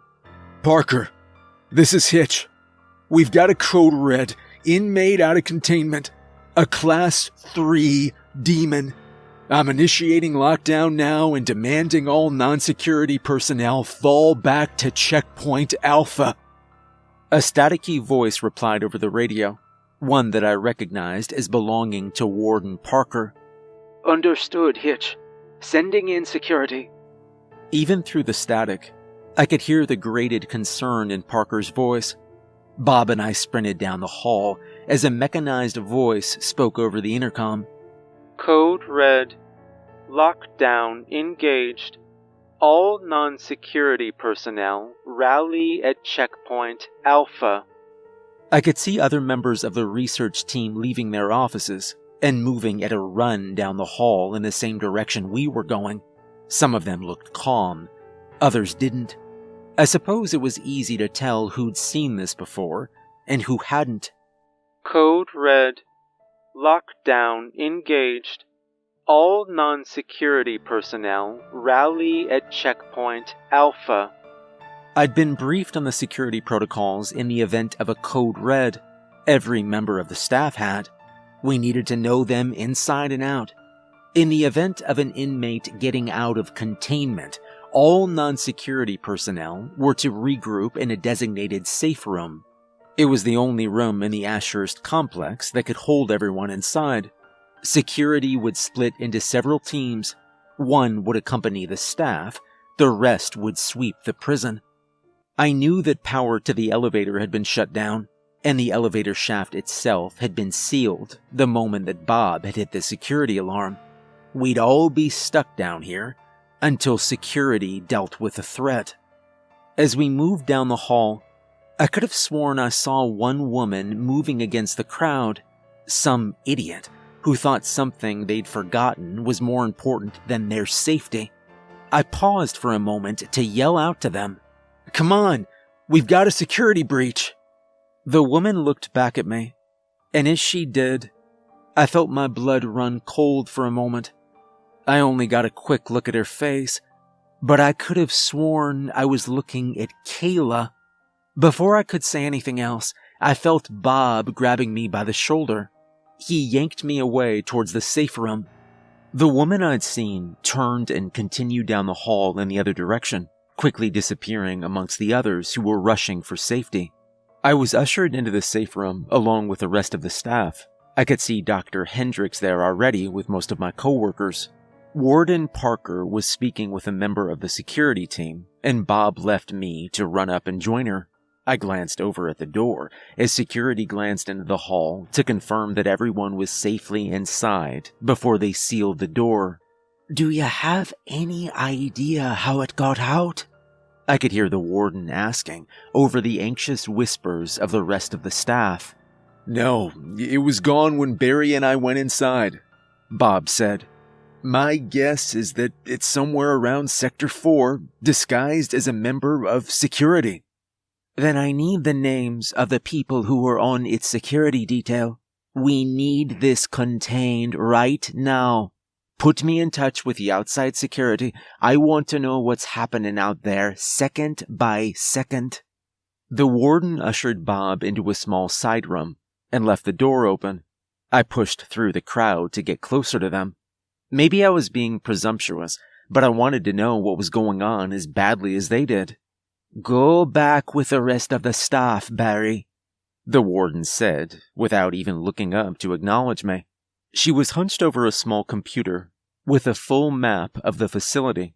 I could see numerous dots spread out amongst the different sectors. Some were green and moving, others were purple and stationary.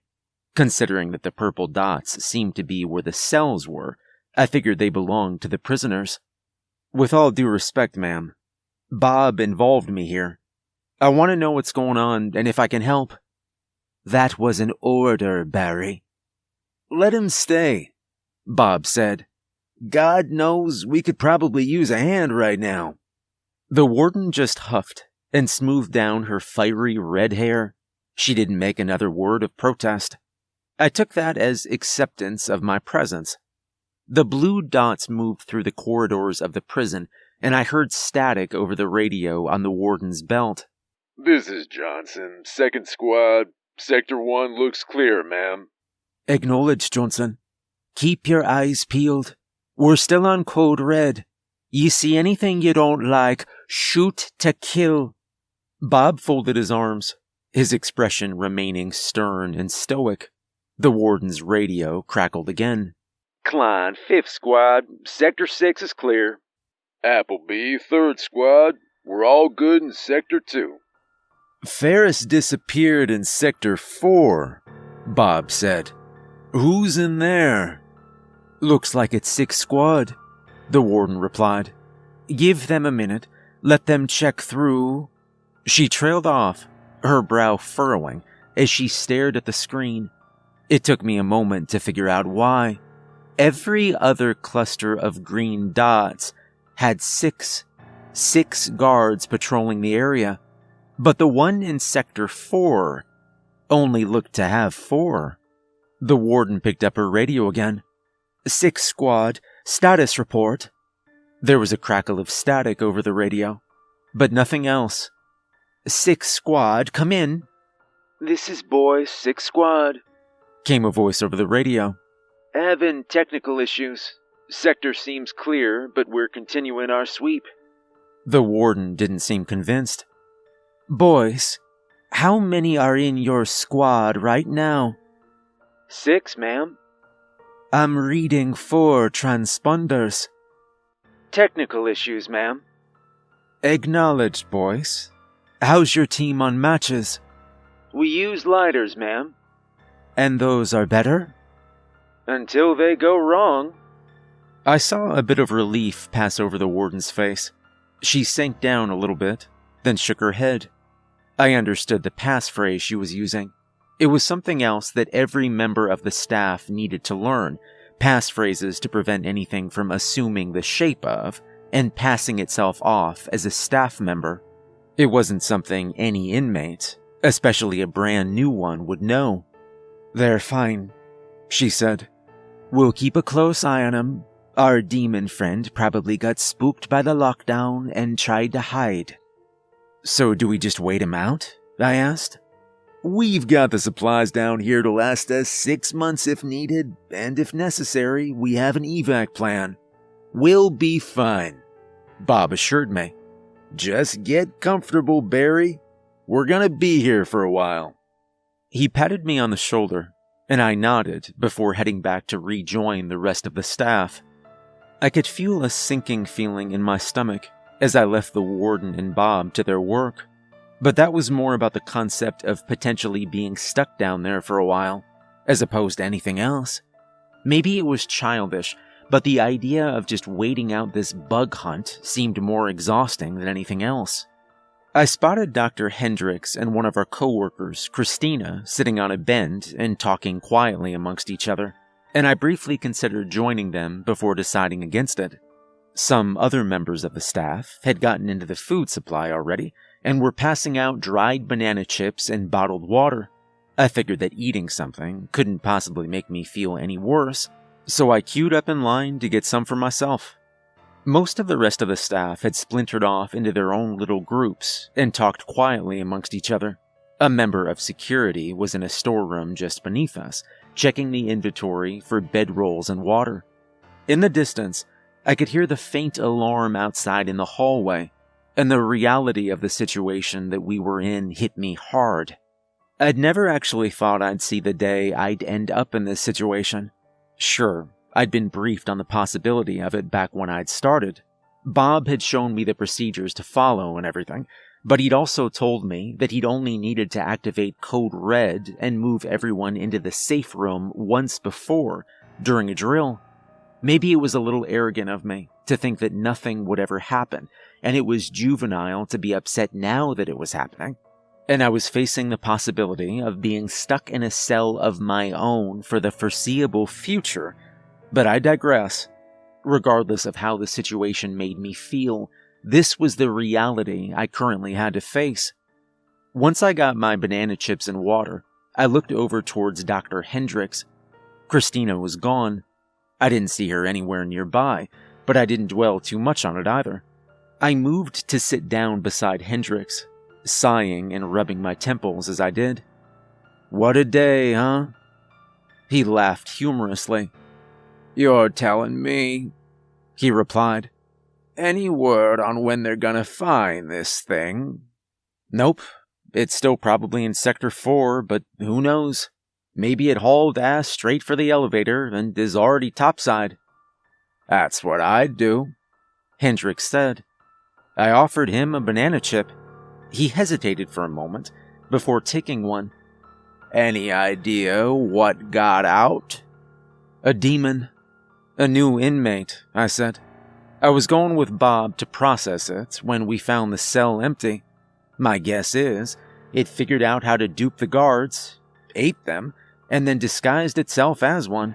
It'll make it a hell of a lot harder to find if that's the case, that's for sure. Even harder if it's smart enough to hide." Hendricks nodded thoughtfully, before staring out at the rest of the staff. "Where would it hide, anyways? How many cameras are in here?" "It'd be hard to find a place that isn't on camera," I said. "Maybe the bathrooms. That's about it." Again he nodded, and I went quiet. Why was Hendricks of all people asking how many cameras were in here? The question seemed off. I surveyed the others in the safe room around us, subconsciously looking for Christina. "Did they say when they were going to get us out?" Hendricks asked. "It can't be long. A few days at most." "Well, we've got enough supplies to last us 6 months down here," I replied, looking back over at him. "Speaking of which, I could use a smoke. You got a match?" "Sorry, all out," Hendricks replied sheepishly. He smiled at me, but I couldn't help but think it looked just a little nervous. His eyes met mine, and as they did, I could see a quiet realization in them. With just one look, we both understood everything we needed to understand about each other. He knew that I wasn't really asking for a light. I knew that he wasn't really Dr. Jason Hendricks. Suddenly, the space around me seemed so much darker. I looked around again. The staff around us was still moving, but they seemed dimmer, almost far away, so far they wouldn't see what would happen to me. Hendricks' face began to change. His features seemed to fade away into something darker and less detailed. A blank, black slate that looked charred and infected. With a panicked cry, I leapt away, falling off the bench and onto the floor as Hendricks slowly stood up. He didn't say a word to me. We were past the point of conversation. What he was doing was no doubt in self-defense. I knew what he was, and if he didn't kill me, I'd make sure that somebody killed him. The demon, Ferris, his body began to split open vertically from head to torso. I could see a reddish-pink maw opening up in him, like a horrific Venus flytrap of flesh. Rows upon rows of teeth awaited me in that gnashing mouth, and I knew he'd swallow me whole in an instant. No, was the only thing I could think to say. I tried to scramble back, but Ferris loomed over me, shambling closer and closer. His rancid breath exuded over me. The smell was that of death. Christine's death. Hendricks' death. My death. He overtook me, his arms seizing me by the shoulders as he forced my head towards his mouth. Desperate, I could feel the weight of my lunch utensils in my pocket. It wasn't much of a means of defense, but it was the only thing I had. I pulled the fork I'd carelessly jammed into my pocket earlier out.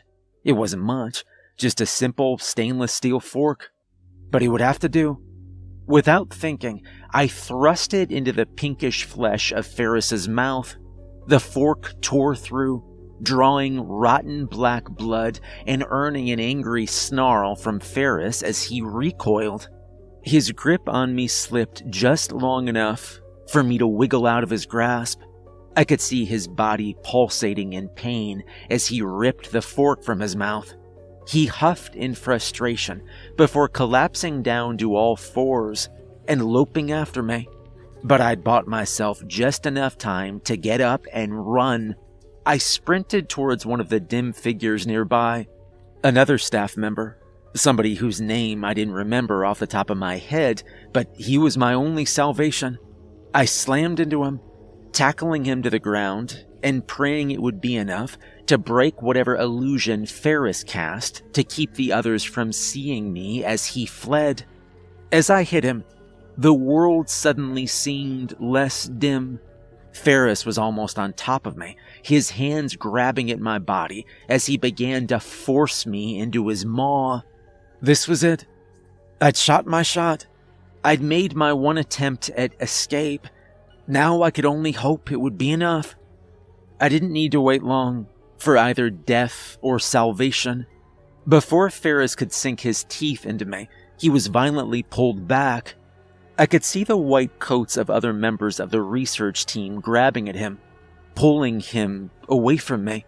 It took almost 8 people to hold him back, and his jaws gnashed violently all the while. But when they slammed shut, they didn't slam shut on me. Ferris snarled and struggled. He writhed violently, shaking his captors off of him, but he did so in plain sight, in full view of everyone. I watched as he threw some of the research team who was holding him back off of him and let out an enraged screech. Then came the gunshots. His body jerked as it was hit, but he didn't fall. Looking back, I could see that just about every member of security was up and had their guns drawn and aimed at him. The people who'd pulled Ferris off of me quickly abandoned him, giving him a wide berth as security lit him up. Bullet after bullet tore through his body, leaving their marks, but hardly slowing him down. From the corner of my eye, I could see that Warden Parker had rushed to their side, her own gun drawn and firing on Ferris. He was tough. All demons are, but they aren't invincible. Ferris seemed to fall backward, riddled with bullets. His limbs flailed violently as he struggled to hold on to his life. Maybe if he'd been anything other than a monster, I might have felt bad for him. But as security continued to unload into him while he squirmed on the ground, I felt nothing but relief. His struggles quickly ceased. His breathing was heavy and sporadic. I'm not sure just how many bullets he'd taken. 20, 30, 40. Far more than any living thing should be able to survive. And yet he still clung to life, struggling to continue to live, up until he exhaled his last breath and dribbled more blood onto the growing pool on the floor. I could feel Bob's hand on my shoulder, reaching down to help me up, and on trembling legs I stood. "You good?" he asked, real concern in his voice. I nodded, before looking down at Ferris. He was disguised as Dr. Hendricks. I think he ate Christine too. My words failed me. I was still trying to process all of this, and yet doing it felt impossible. I suddenly felt exhausted, as if I wanted another week to sleep. Hell, after this, maybe I'd get it too. Demons don't leave behind corpses. They eat everything. The bones, the clothes, the hair, all of it. The fact that we never found the bodies of Dr. Hendricks or Christina almost certainly confirmed their fate. I later learned that a review of the security camera footage from that day revealed that Ferris had ambushed Dr. Hendricks in his office, right before Bob had tripped the alarm. Even in the safe room, we would have caught it eventually. Ferris had been a rat in a trap the moment he'd been brought to Ashurst. But if I hadn't been able to save myself from him, who knows how many others he would have picked off before anyone figured out what he was. The warden offered me a few more days off. I appreciated the offer, but I declined. Part of me wants the time to myself, but I don't think I can take it in good faith right now. Now that the incident with Ferris is over, I can't help but think about what I thought I saw in the hallway while Bob was ushering me into the safe room. I'm sure that I saw Kayla. I'm sure that she was out of her cell. I know that sounds impossible.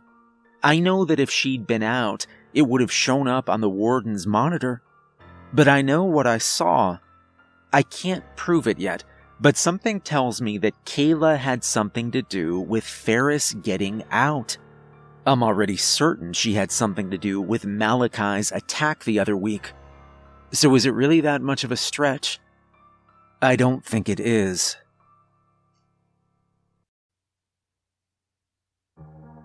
Most of the things we keep down in Ashurst aren't all that smart. Ghouls are little more than feral people, cursed by the Fae into madness. Demons are just hungry beasts, and even the most elusive of them can't escape their nature. Even the more intelligent creatures like Fae and vampires aren't smart enough to get far in their escape attempts. The recent incidents with Malachi and Ferris hadn't shaken those beliefs. Malachi had been killed within minutes of his attempted escape, and Ferris hadn't gotten all that far either, even after disguising himself to look like one of our research team. Their near escapes weren't what bothered me. The fact that both had come very close to killing me wasn't what bothered me either, although both had given me my fair share of nightmares. No, what bothered me was the fact that their escapes seemed coordinated, planned. A demon like Ferris would have been under high security. Escaping should have been next to impossible. But he got out all the same. Maybe it was just human error, but that seemed like a stretch. And then Malachi. I could have chalked his escape up to bad luck if it hadn't conveniently happened right after we'd figured out another inmate had found a way to slip him coded messages. In a dead language, coded messages that, according to my rough translation, told him just how to dislocate his wrists to slip out of his cuffs. The fact that both of these incidents had happened within roughly a week of each other was even more suspicious. I believe in coincidence, but there's a very clear line between coincidence and an emerging pattern. I would have been an idiot to ignore it, especially when both incidents had one clear thing in common: Kayla. I was certain that I'd seen her out of her cell, walking the halls during the lockdown when Ferris had gotten out. I was damn near positive she'd walked right by me as I'd been headed to the safe room with the rest of the staff. I'd also taken the time to check what records we had on her. They were spotty. It's hard to track anything that's lived for a few hundred years. Most Fae, especially sirens, are basically ghosts in the first place, and the records get harder and harder to find the further back you go. But I found enough to make a case for Kayla being around California at the same time Malachi had been. From there, was it that much of a stretch to suggest that they might have both preyed on the Selenian people in the area and picked up some of the language? Hell, was it even a stretch to suggest that two bloodsuckers active in the same area at the same time were at least aware of each other? Maybe, but I didn't think so. What evidence I had was circumstantial, I'll admit it. The lack of anything solid was the only thing that kept me from barging into Warden Parker's office. While I struggled to imagine her not taking this seriously, I wanted something irrefutable, if for no other reason than to cover my ass. I figured if she was really up to something, then it wouldn't be that hard to find some evidence of it.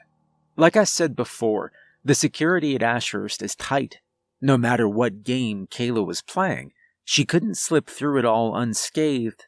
There had to be something, even if it was just something small, one little inconsistency to support my theory, something that wasn't based on something I might have seen, or unreliable records on where she might have been 300 years ago. Something solid, and I knew just where to start looking. Pete was one of those work friends you sometimes have, the kind of man you'd sit by at lunch and talk to, then never see again for the rest of the day. From what I knew about him, he was an alright guy, easygoing and upbeat. He talked a lot about his 2 kids, and he had video after video of them to share. I'd say they were boring, but I found it kind of heartwarming just how much he seemed to love them. He spent just about his entire day locked up in the security office with his coworkers, watching the cameras. They were just as laid back as he was, and once or twice I caught the smell of beer on him.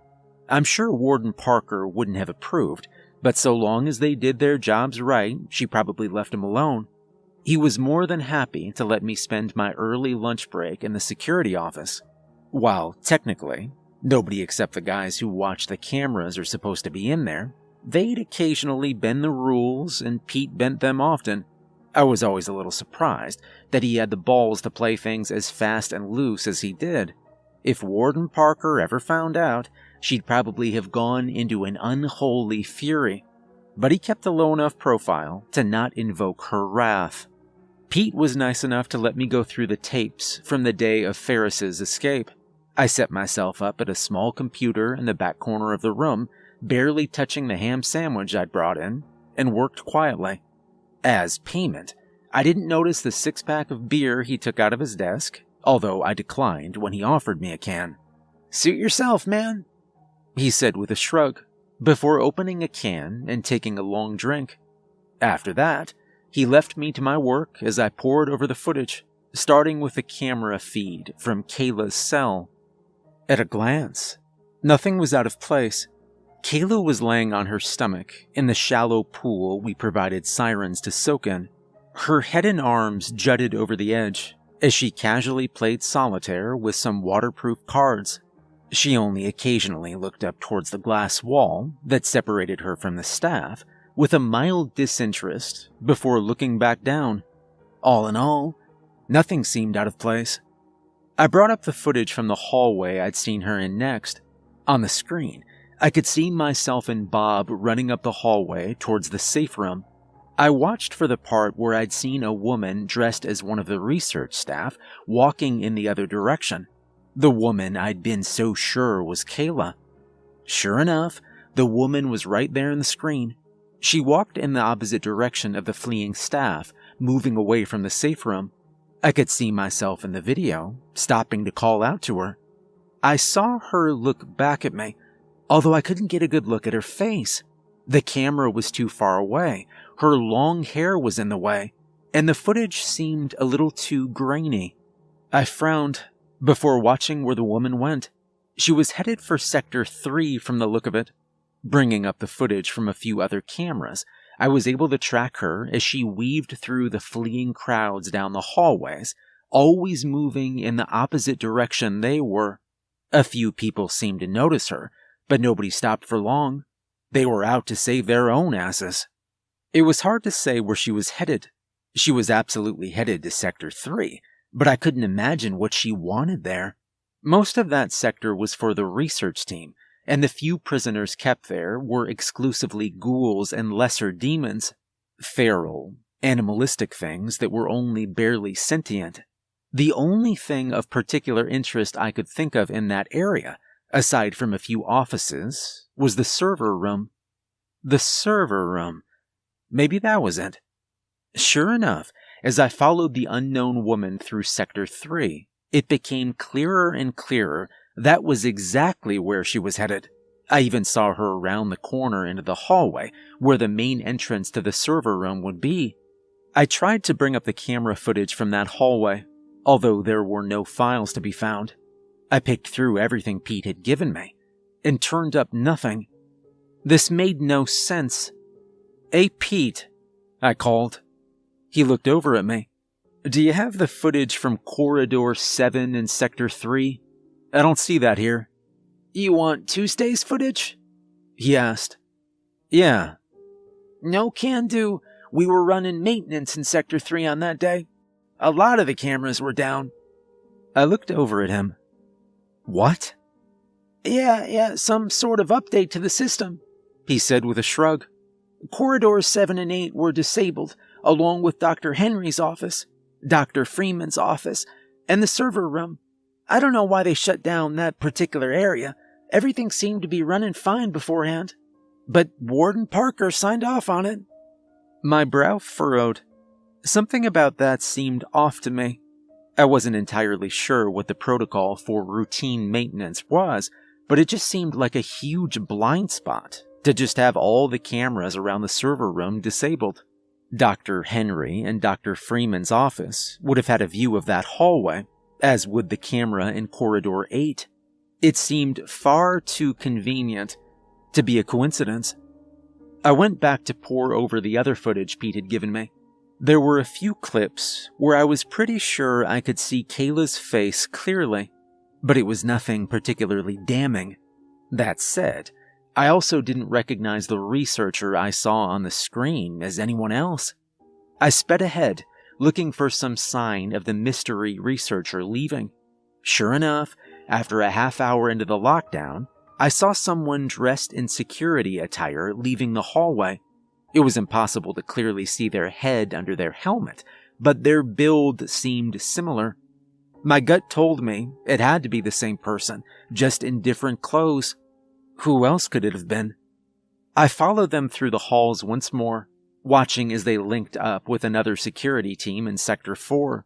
I would have expected the team to have reacted in some capacity, but they just seemed to acknowledge the new addition to their ranks and move on as if nothing was wrong, as if they knew who it was. I went back to the footage of Kayla's cell. Seemingly the whole time the lockdown had happened, she'd been playing cards. I even checked the cameras outside of her cell in Sector 5. I could see nobody in the hallway. No Security? Nothing. I went back to tracking the security team my mystery person had joined up with. Following them through the halls, I couldn't help but notice that they were going straight towards Sector 5. Odd. They looked like they were headed for Kayla's cell. Looking again at the footage of the hallway outside her cell, I finally found what I was looking for. Nothing at all. Looking at the camera outside of Kayla's cell, I could see nothing but an empty hallway. Looking at the camera in the next hallway over, I could clearly see the security team going down that hall, and then coming back a few minutes later, one member short. I felt an actual pang of elation at the fact that I'd actually found something, followed by a sinking discomfort. She'd been escorted back to her cell by a security team. They had to have known who she was. Whatever she was doing in Sector 3, it just happened to be in the area where the cameras were down for routine maintenance. And then there was the fact that there was technically no footage of her outside of her cell. I wasn't sure where the footage that had been used instead came from. Maybe from a lockdown drill. That would have been the easiest to splice in there. But then, who spliced it in? I looked over at Pete. His eyes were off me. If it had been him, I would have expected him to be watching me a lot closer. So maybe it was another member of the security team. It had to be. They were the only ones who could have modified or deleted that footage. Although exactly who it was impossible to be sure. At the moment, I figured it probably didn't matter. I had what I needed. Pete didn't see me emailing some of the clips to myself. He had his eyes on the 5 cameras, just as they should have been. I don't know if he would have cared anyway. Still, it was better to be safe. Sirens are interesting creatures. With just one look, they can get in your head. They can hypnotize you. Make you do things you wouldn't normally do. Usually, they just use this to keep their prey still and quiet so they can feed off their blood. But I'd heard of them using it in other ways too.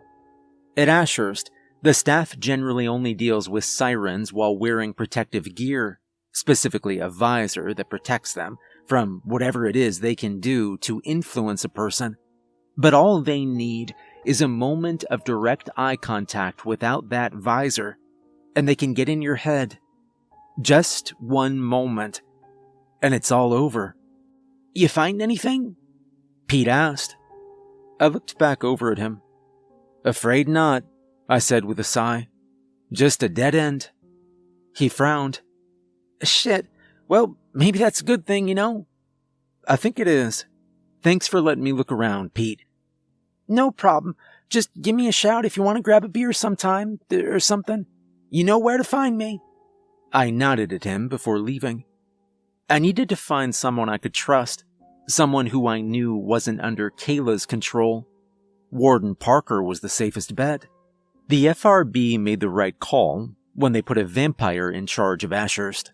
As far as I knew, Siren's unique abilities had no effect on vampires like her. I suppose it shouldn't have been surprising that when I stepped by her office, the door was closed and locked, a sign that she was already with someone. Bob Hitch leaned against the wall beside her door, probably waiting his turn to go in and speak with her. He was the closest thing to a second-in-command that Parker had, and he gave me a nod when he saw me. "Morning, Barry," he said. I nodded back at him. "Morning, Bob. Is Warden Parker busy? I've got something urgent." "Very," he replied, and gestured for me to take a peek through her window. I made a point to be discreet, and tried to nonchalantly walk past while peeking in. I didn't get a good look at what was going on in there, but I saw enough. I could see Warden Parker at her desk, a grave expression on her face, and a familiar blonde perm sitting and speaking with her. Without even seeing her face, I knew who it was.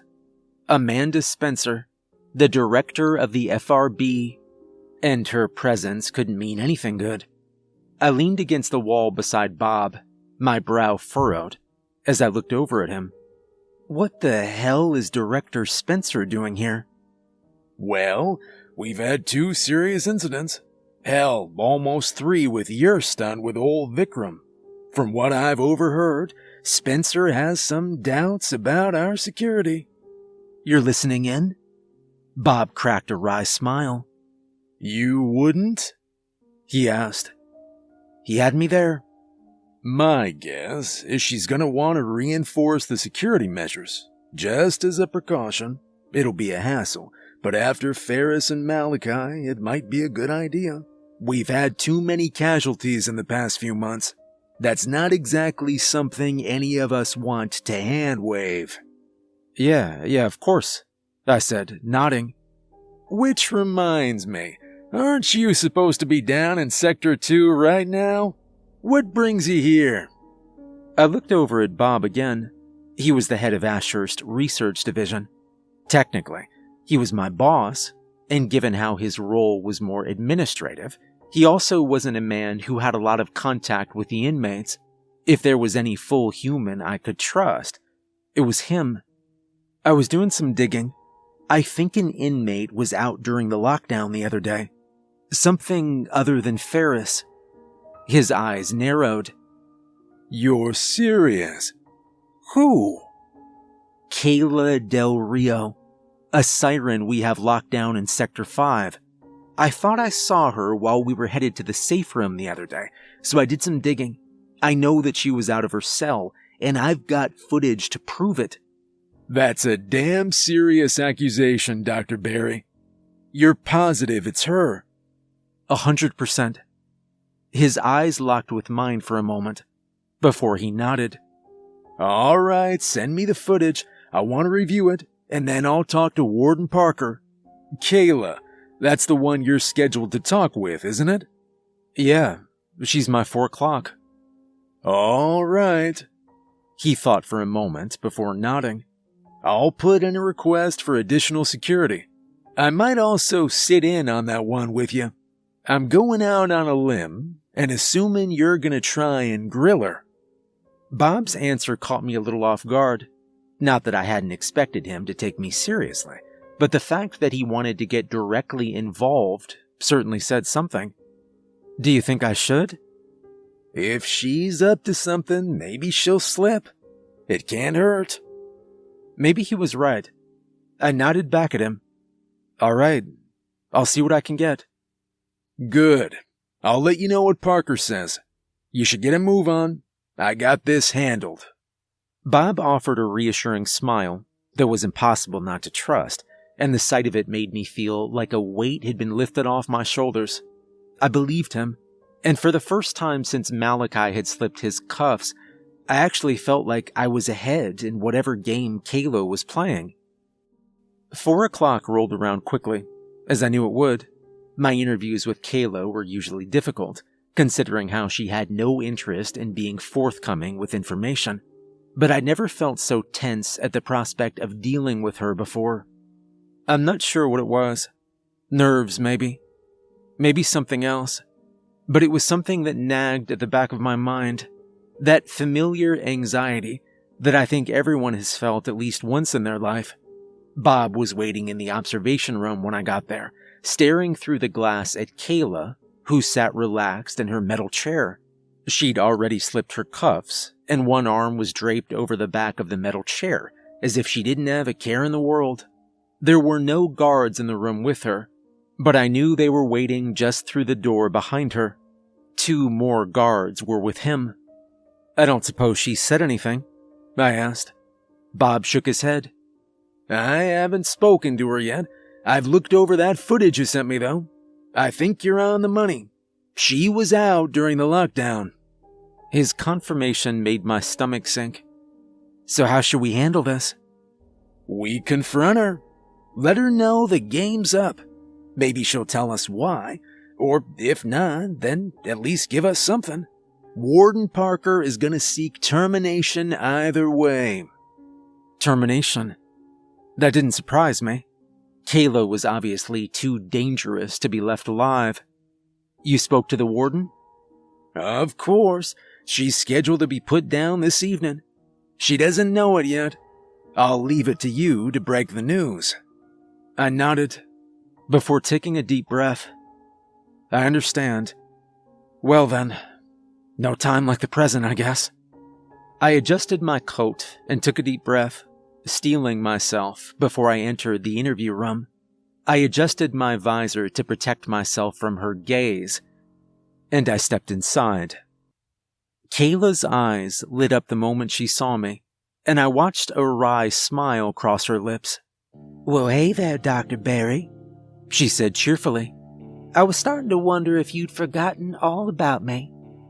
I was on leave, Kayla, I replied as I sat down across from her. Were you now? Did that whole business with Malachi get you too shook up? I glanced up at her. Her smile presented her razor-sharp teeth in a way that made a chill run through me. I hear things through the grapevine. Folks tend to gossip. Do they? I don't imagine you hear much gossip, being isolated like you are. I can't imagine Malachi was one for conversation, I said. The look in her eyes told me everything I needed to know. Kayla was quiet for a moment, choosing her words carefully before she spoke. One-sided, she finally said, before her smile returned. Figured me out, did ya? I just glared at her. Her smile didn't falter for a moment. If you're thinking I was trying to get you, I promise you that I wasn't. On the contrary, the whole point was to get him. What do you mean? I asked. You think I wanted that bloodthirsty idiot to escape? Please. I knew he'd get himself killed and cause a stir in the process. I thought it might be fun. You wanted Malachi dead then? That's what I said, sugar. Our paths crossed once in California some years ago. His kind hunted in our territory. Conflict was inevitable. Our mutual friend offended some of my late sisters. When I realized he was in here with me, I thought that getting him killed might be a fun little side project. Something to keep my mind occupied, you know? Captivity's boring. What you gonna do anyway? Arrest me? She snickered, but I stayed stoic. Truthfully, I hadn't expected Kayla to be that forthcoming with information. For once in her life, she hadn't disappointed me. But there was still one question remaining. And the messages. How did you get those to him? That's my secret, she said, wagging a finger. I might tell you later on, if you're good. There was the Kayla I remembered.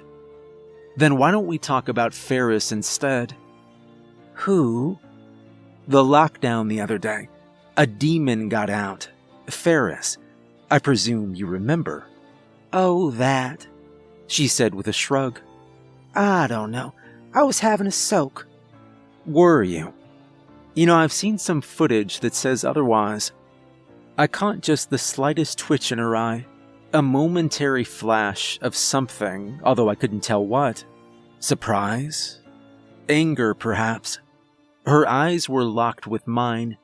Even through the visor I wore to protect myself from her gaze, I still felt something inside me shudder. What exactly are you talking about? She asked. Her tone was more aggressive than before. You were out of your cell. I saw you in the hall, and I've got you on camera. So far, my theory is that you somehow orchestrated Ferris's release so you could go for a walk down to the server room. Then some of your friends in security were nice enough to walk you back to your cell and tamper with the footage to try and hide the fact that you were ever gone. I know I'm missing some details, but that's about the size of it, isn't it? Her smile faded at last. Her eyes remained intently fixated on me. Can a girl go for a walk? Not a girl like you. Not in here. She scoffed. Well, I suppose not. Now I'm thinking about just how much I should tell you. Everything? Or just enough to leave you wanting more? If it affects your decision, you've been marked for termination this evening. I imagine this is the last time we'll be seeing each other." Kayla's expression seemed calm, despite the news I just broken to her. I caught the slightest hint of a smirk on her lips, but it faded quickly. "Really now? Well then, I guess you've got me." She held her hands up in a gesture of surrender. "You know, I was never the best liar. All this sneaking around, it's not my strong suit. I was always more of a hands-in-the-mud kind of girl. But all right, I'm gonna be good and generous tonight and tell you everything you want to know. How's that sound?" "Too good to be true," I replied. Her smile returned, and the sight of it created a sinking feeling in my stomach. "It always is, isn't it? See, y'all expect your escapees to make a beeline for the exit. Now, maybe I'm smarter than the average dumbass, but I went and figured that wasn't the best strategy. Nah, it's better to break the heater in that little puddle you people gave me to soak in. They want me sedated and blindfolded when they have to repair it. I only needed to break it twice. The first time was a test run to see what they do. The second time, I had an idea of how long the sedative would take to take effect and managed to fake passing out early. Then, I just needed a second to make eye contact with some idiot on the security team. Just one swing of your arm, and those visors can come right off, especially when security thinks you're passed out. After I had my one guard, I bided my time, took this place person by person. Hell, I probably run more of this damn place than the warden right now." As she spoke, I felt dread. Kayla seemed so calm and at ease. I felt so alone. I could feel Bob and the security team watching me from behind the glass. I knew they heard every word, and I knew they weren't coming. Kayla kept talking, simply because she could.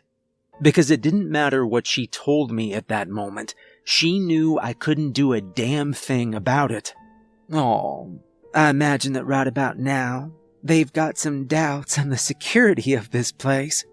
I imagine they're gonna want to fix that real soon, and to do that, it might be better if they moved some prisoners out for a little while. Now, correct me if I'm wrong, but that's gonna be a bitch of a process, ain't it? A lot can go wrong on the road, you know. But you and I can talk about that later." She stood up, sensually leaning against the metal table, her face inching towards mine. "Relax, Doc. I ain't gonna hurt you. No, sir." She reached out, grabbing my visor, and I let her. Every fiber of my being told me to try and run, but I knew that the doors would be locked. I knew that neither Bob nor security would let me out. Not until she was done with me.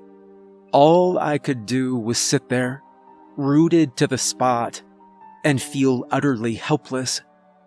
Kayla gingerly pulled the visor off my face and set it down on the table in front of me.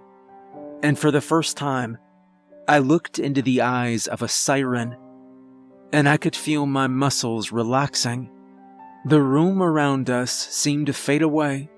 All I could see were those intense brown irises, and all I could hear was Kayla's soothing voice. Her hands were ice cold as they rested on my cheeks, and behind her lips, I could see jagged teeth. I stepped out of the interview room, feeling more composed than I did when I came in.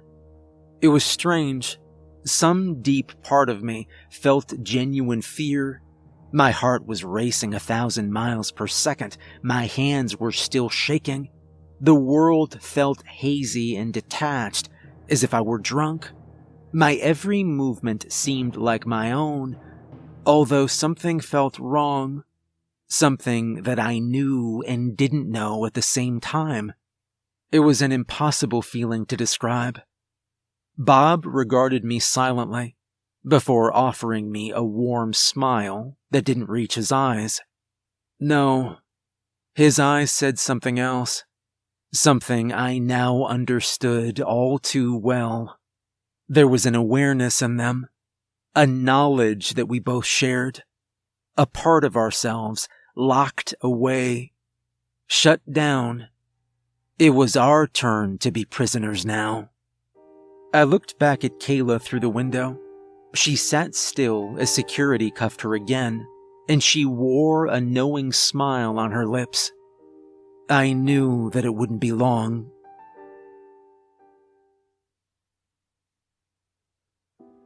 I wouldn't call myself an expert on the supernatural, not by a long shot. Sure, my job has me researching the stranger things in the world. Demons, fae, vampires, sirens. But you could study them all for a lifetime and still know almost nothing about them. For example, no amount of research could tell you what it feels like to be under a siren's control. There's no way to understand the effect they have on the human mind without experiencing it firsthand. Personally, I'd consider that a blessing, because I don't know what words I can use to describe exactly how hellish of a sensation it is. I suppose the first word that comes to mind is dreamlike. The world just passes by you. Sure, in many ways you interact with it like you normally would. After Kayla plucked the visor off my face and put me under her control, I went home that night just like I would any other night. I listened to my usual podcasts on the drive home. I watched the same TV shows I'd normally watch. I did everything I would have done, as if nothing had happened. And yet somewhere in the back of my mind was this knowledge, this awareness that something was off. Sometimes it fell so far into the back of my mind that I forgot it was there entirely. Sometimes it was so prominent it felt like that at any moment I might break free of it and suddenly come back to my senses. It varied from moment to moment, but it was always there in some capacity.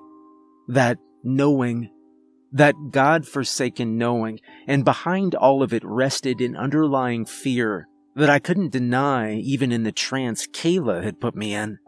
She told me she wasn't going to hurt me, that it wasn't in her best interest.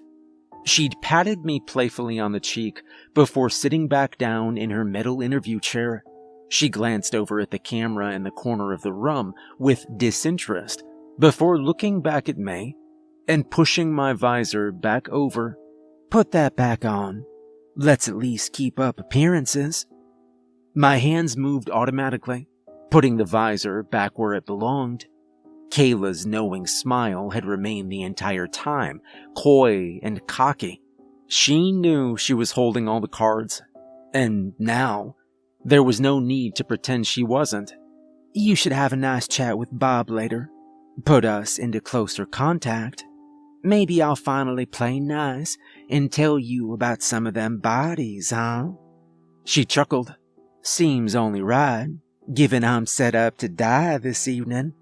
Shit, I really hope that don't get delayed too long." The part of my brain that was still me could feel my heart sinking a bit. She probably knew as well as I did that Bob hadn't put in any request for her termination. If he was in her pocket too, why would he? "Oh, I wouldn't be so sulky. I can't see it on your face, Doc, but I can see it in your eyes. Do what I do long enough, and you can always tell. I reckon it'll be just a few more days before I'm out of your hair. Then, if I were you, I'd ditch the FRB while there's still time. Between you and me, I've been fixing to torch this whole stupid little op for a few years now. Gotta admit, this wasn't quite what I envisioned, but when life gives you some lemons, you gotta make yourself some lemonade." Torch this op? I didn't quite understand what she meant. While my body sat prone and obedient, my mind struggled to work through the haze that now filled it. She'd been in the server room when she'd slipped up, hadn't she? God only knew what she'd been looking for in there, but I had no doubt she'd found it. And if she was looking to try and take down the FRB, she'd absolutely find everything she needed in the Ashurst server room. Kayla's eyes remained locked on mine, and I knew she could read my every thought. You're trying to put it all together, ain't you? Don't strain yourself. It ain't your business anyhow. Right now, your business is to keep good and quiet about who's running this place and stop poking around so much. Is that clear?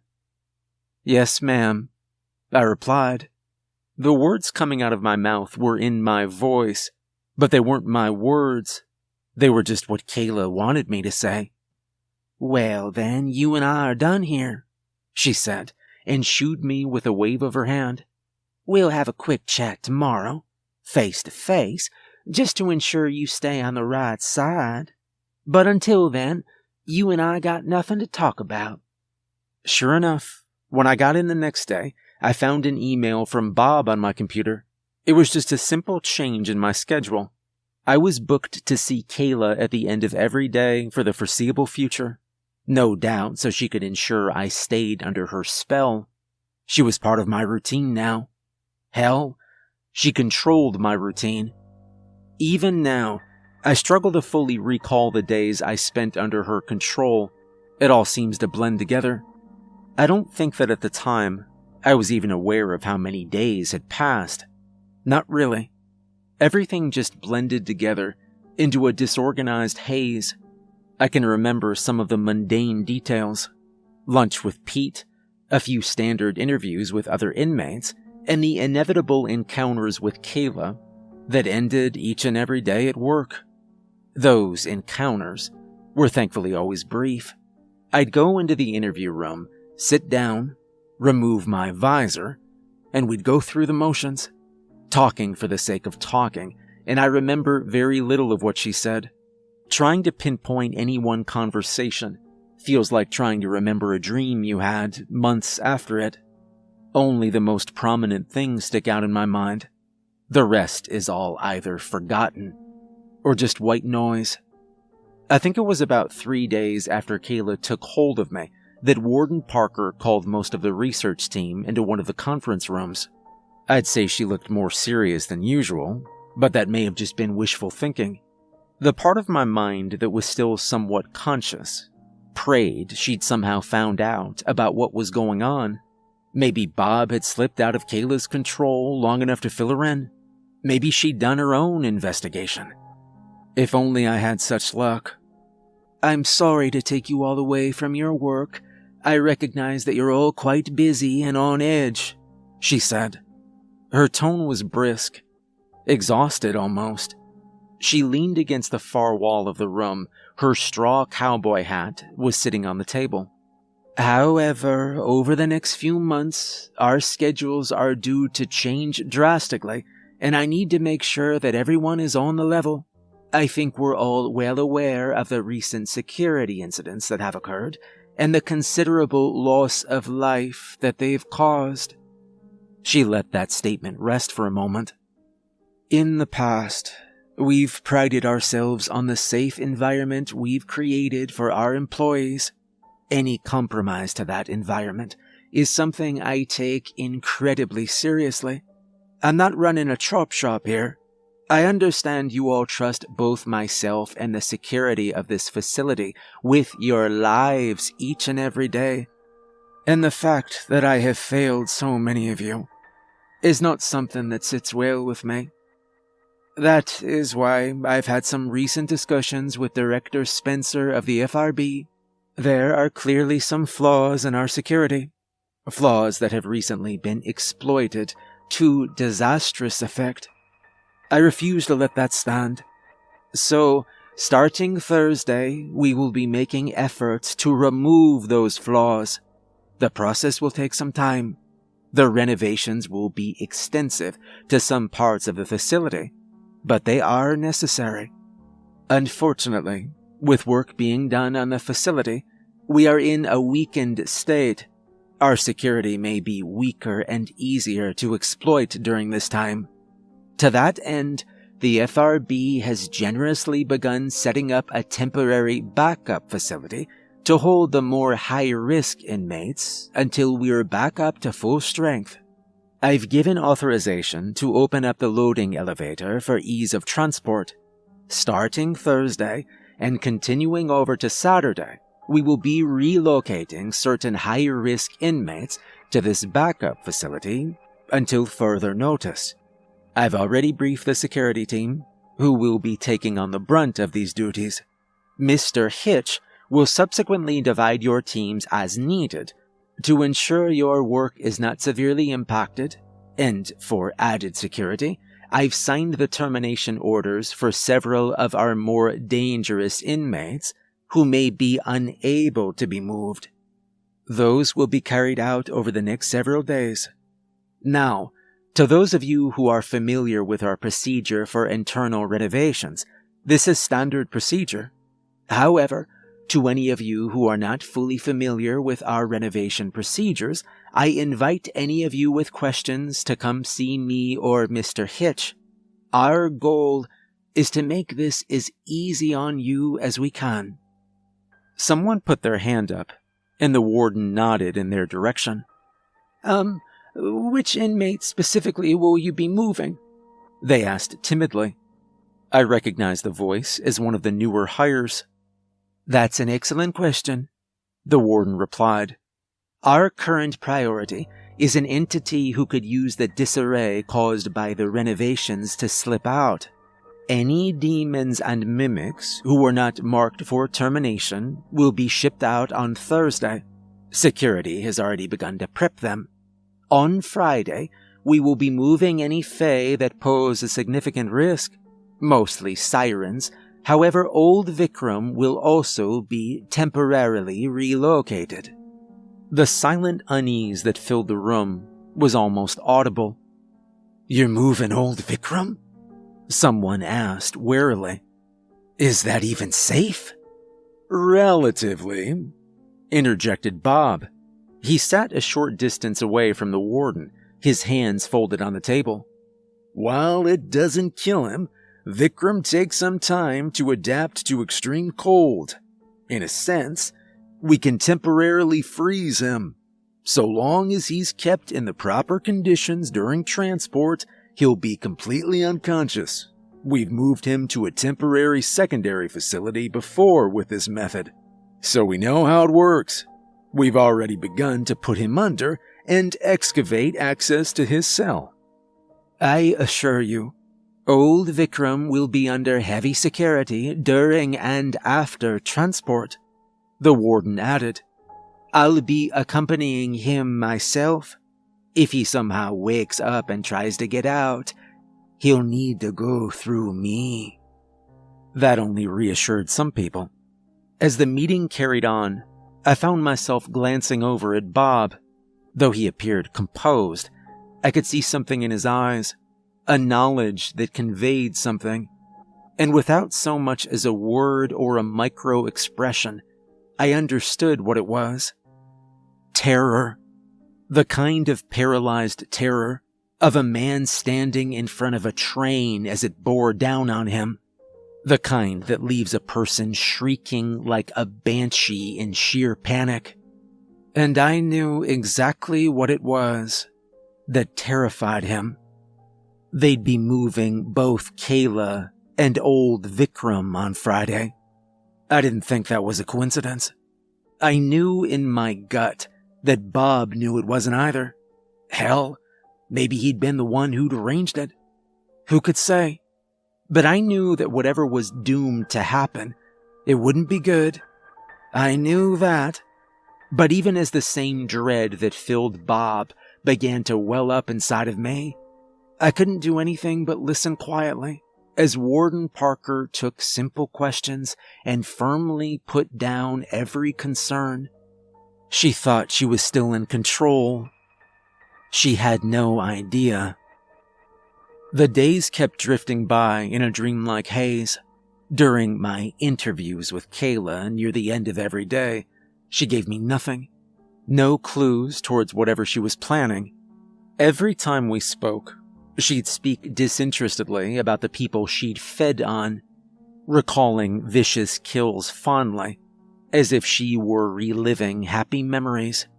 I count myself lucky that I can only barely remember the details, although I don't know if they just didn't penetrate the fog that filled my mind, or if I chose to forget them. The hours counted down, and I could sense it. The part of me that was trapped inside of myself, the part of me that was disoriented and aware of the truth, as I meandered through my days, felt the moment drawing closer. And yet no matter what I thought to do, no matter what I wanted to do, I felt utterly powerless to stop it. Thursday rolled around quickly. Throughout the day, I watched them move cells with demons and mimics trapped inside, screaming and panicking visages of humans that were uncomfortably convincing in their pleas to be released. I knew better. The entire staff did. But they still tried.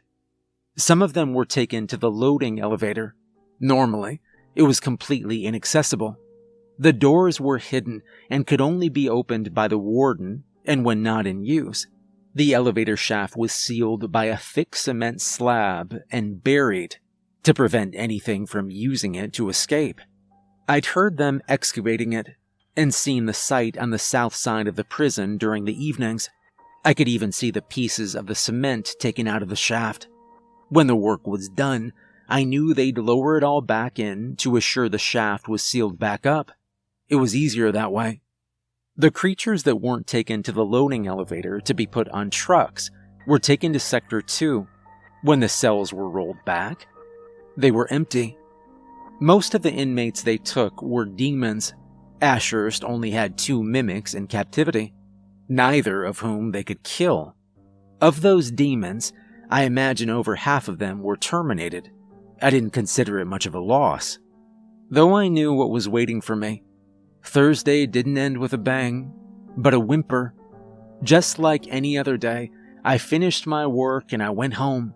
From the parking lot, I could see bright lights and personnel around the loading elevator, but I wasn't close enough to get a better look, and some small, selfish part of me hoped that whatever would happen tomorrow, maybe I wouldn't be part of it. Maybe Kayla would find a chance to slip off, and I'd be free.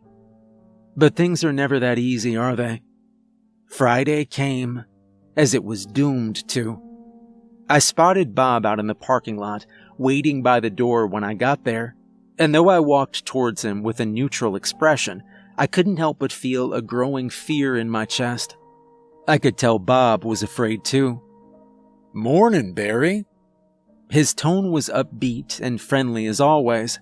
It didn't set me at ease. "Morning, Bob. Is everything all right?"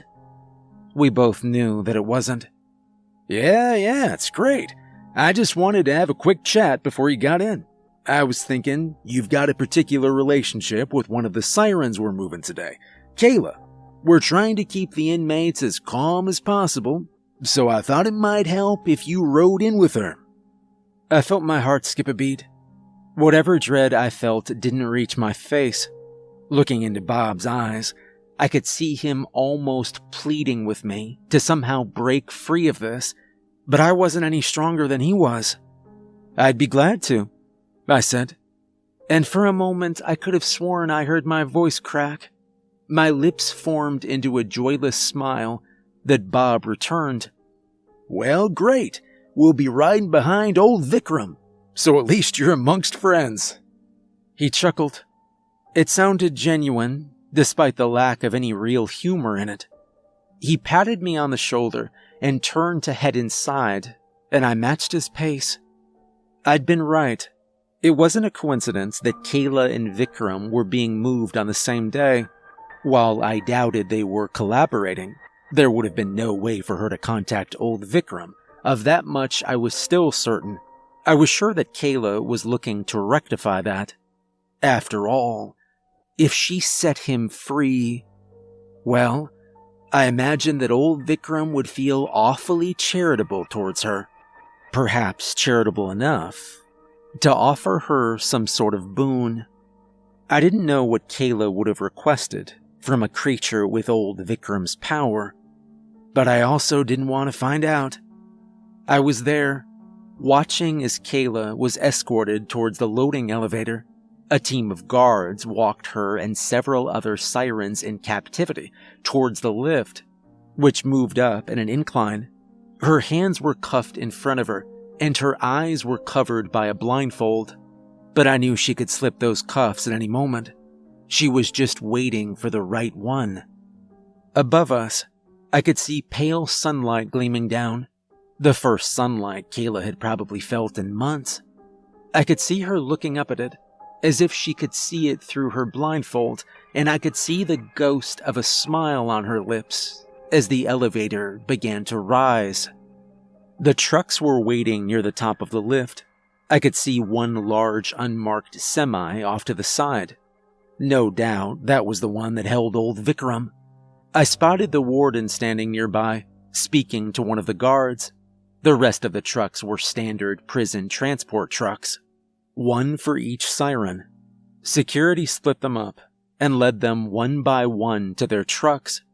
As one guard grabbed Kayla by the arm and pulled her towards hers, I followed.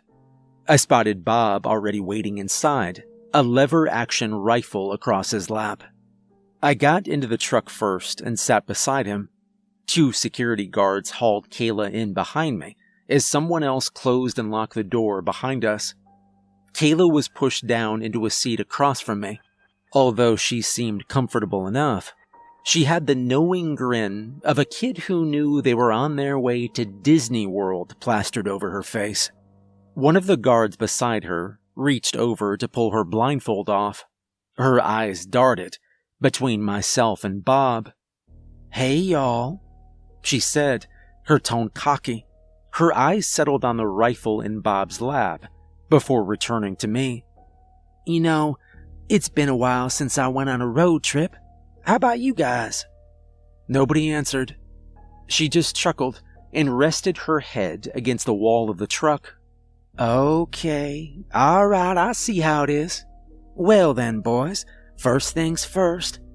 Where's my hat?" From underneath his seat, Bob took a brown Stetson hat. Kayla slipped effortlessly out of her cuffs and snatched the hat away from Bob before placing it on her head. "Well, alright then, let's get this party started." Kayla stood up and took the rifle off of Bob's lap. "You, I want you driving," she said to him. "And you," she gestured to one of the 2 guards, "you're in the passenger seat. You 2 stay close to that semi. I reckon they got the old Faye in there. Soon as we're clear of this shithole, I want you to open the back gate of it up." On cue, Bob and the guard got up and opened the door of the truck. They were gone a moment later. They closed the door behind them. Kayla's eyes focused on me now. "And you, my understanding is, they've got our friend in the semi under some sort of sedation. You're gonna wake him up. So that leaves just you." She looked over at the final guard. "Anyone behind us gets any ideas, you shut them down, you hear?" "Yes, ma'am," the guard said quietly. "You know, that is what I like to hear." Kayla purred, and almost as if on cue, I could hear the engine for the truck starting. It lurched as it began to move. The transport was beginning, and I could see the cruel excitement on Kayla's face. She slung the rifle over her shoulder as she approached the front of the transport. There was a small window with an aluminum mesh covering it that let her see into the cab. Looking past her, I could see the semi in front of us as the truck fell in with the rest of the convoy. It was still several feet ahead, but I could feel the truck gaining speed. Kayla watched for a few moments, letting us move away from Ashurst onto the back roads of Arizona.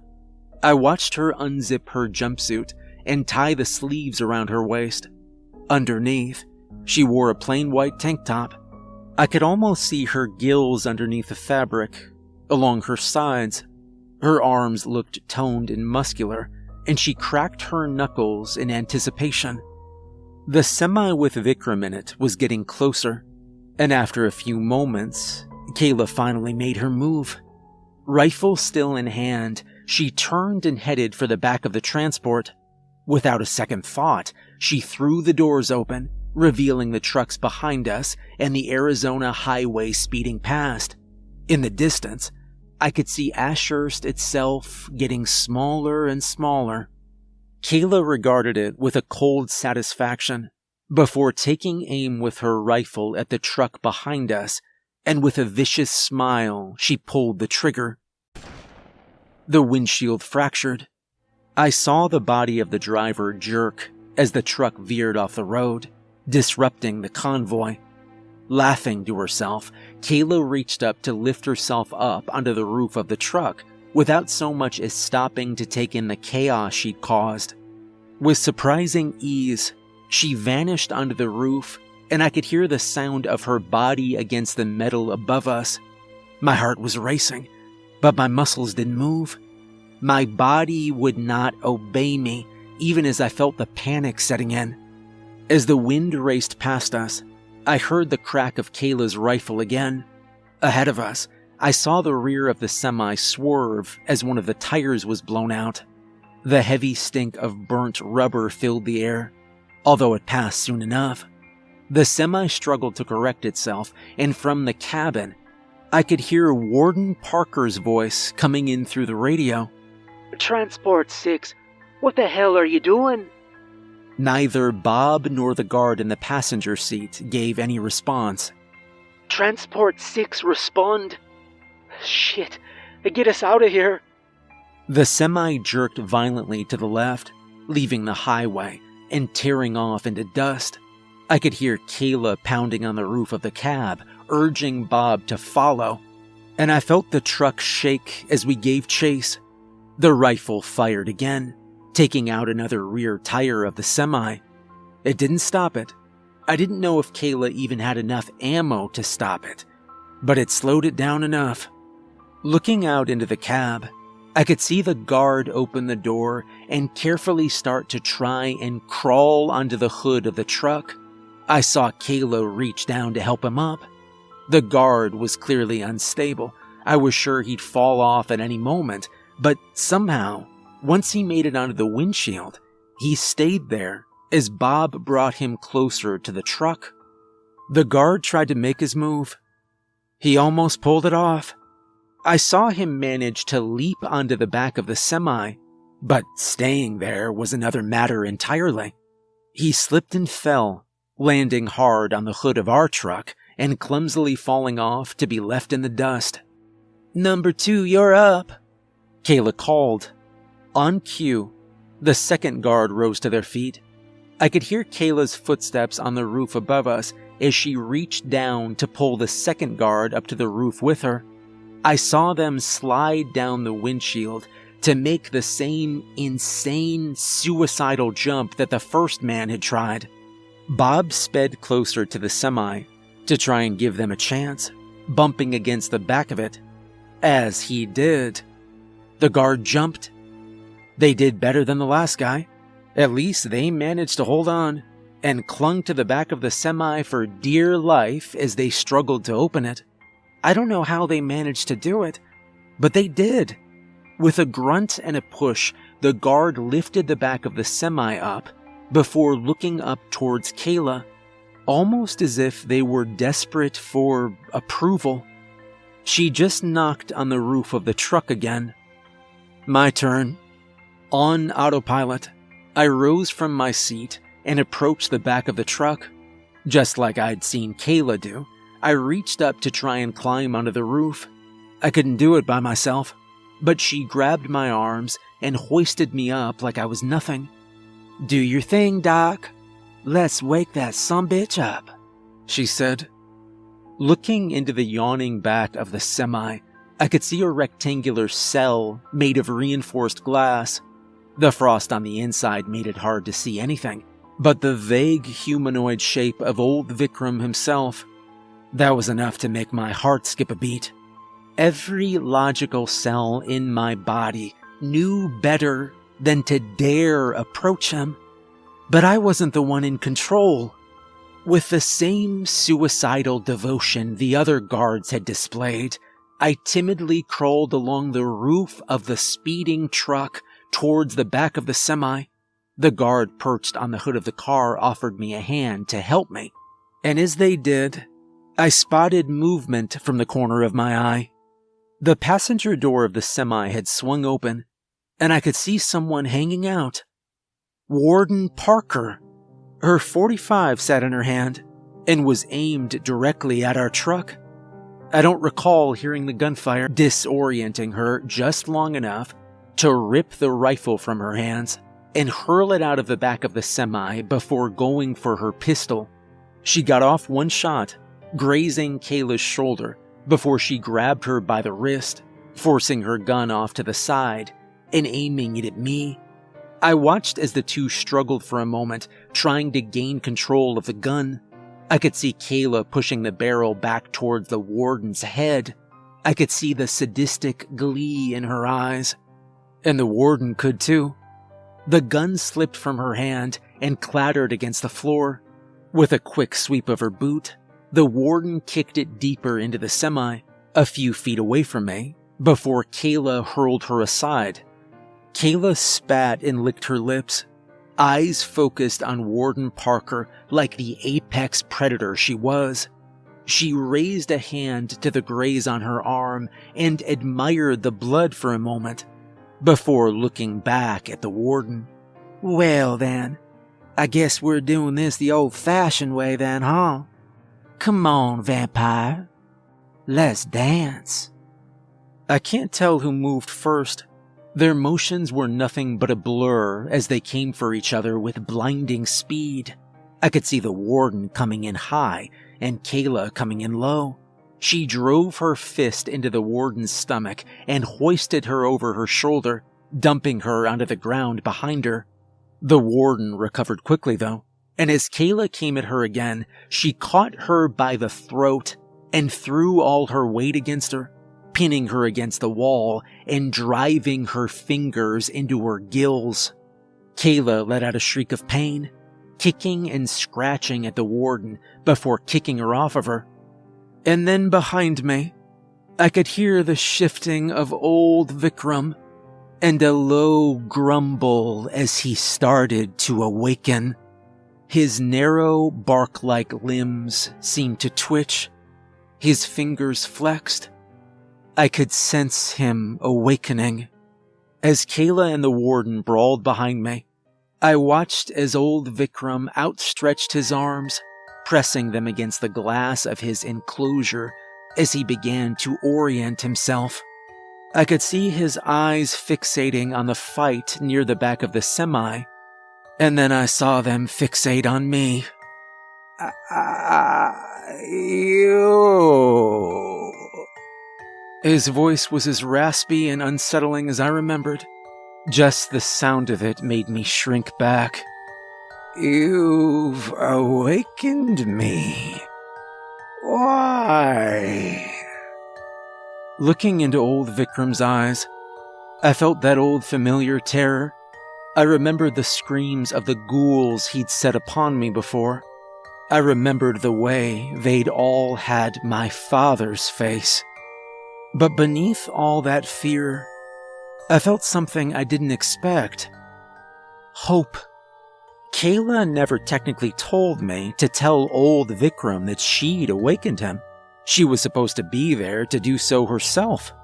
But considering that Kayla was currently occupied, I'm not sure if in that moment I broke through whatever spell she had me under, even if only for a moment, or if I found a loophole.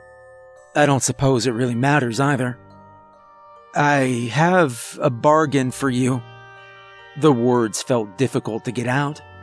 I'm not sure if it was whatever hold Kayla had on me, desperately trying to stop me, or my own doubts about what I was about to do, but I knew that the warden couldn't hold her own against Kayla forever. Sooner or later, she'd either end up hurled out the back of the semi or dead. This was the only option. I free you. You free me. Old Vikram stared at me, as if he was considering my offer. I could hear his ragged breathing growing heavier as he exhaled, and then I heard his laughter. Oh, is that it? That's it, I said. My teeth gritted, and I prayed it would be enough. A simple matter, then. Almost as soon as those words left his mouth, I felt the fog in my mind clear. My muscles seemed to relax, and I felt my legs give out beneath me.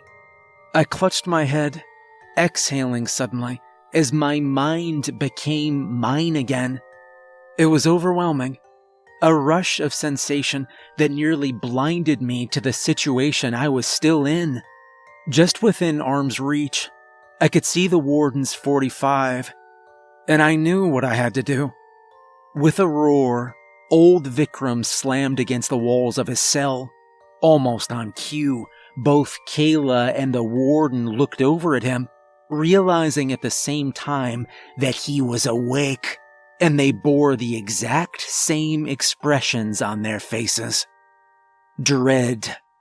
I snatched up the gun and took aim at Kayla. Her eyes darted over towards me before widening. I pulled the trigger and struck her in the shoulder.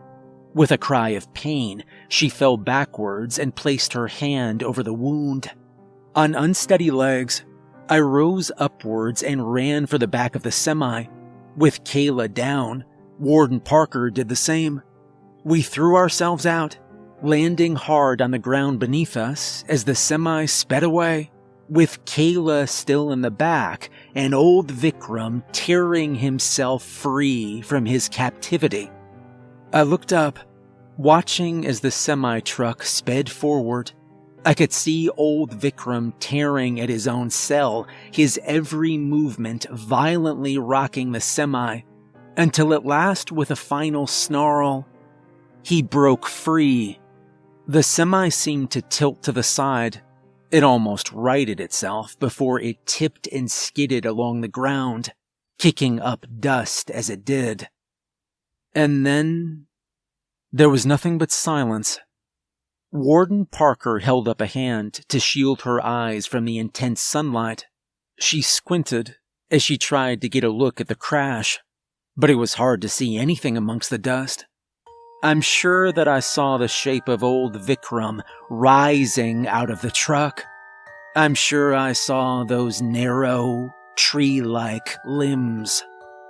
But it's hard to say for sure. I don't regret letting old Vikram loose. I don't think Warden Parker blames me either. She knows it wasn't really me who was behind it.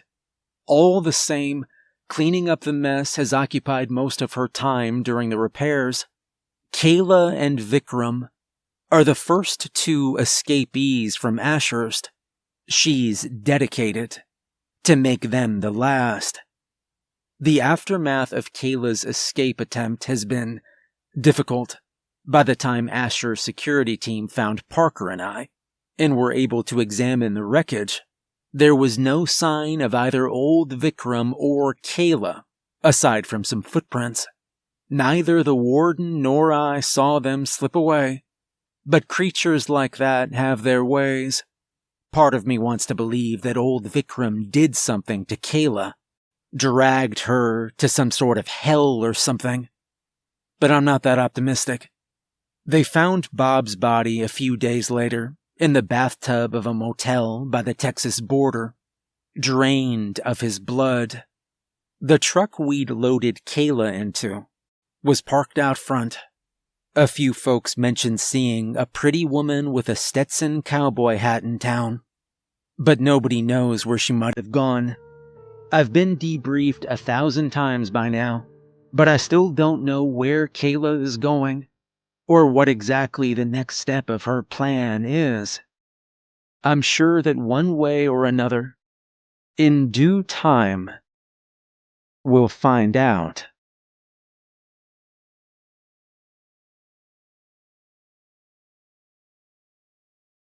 Hey everyone, remember to like and subscribe if you enjoyed the video. If you'd like to support me more, there's a link to my Patreon in the description. And a big thank you to the author Head of Spectre. There's a lot more stories like this on their Reddit page, so make sure to check it out.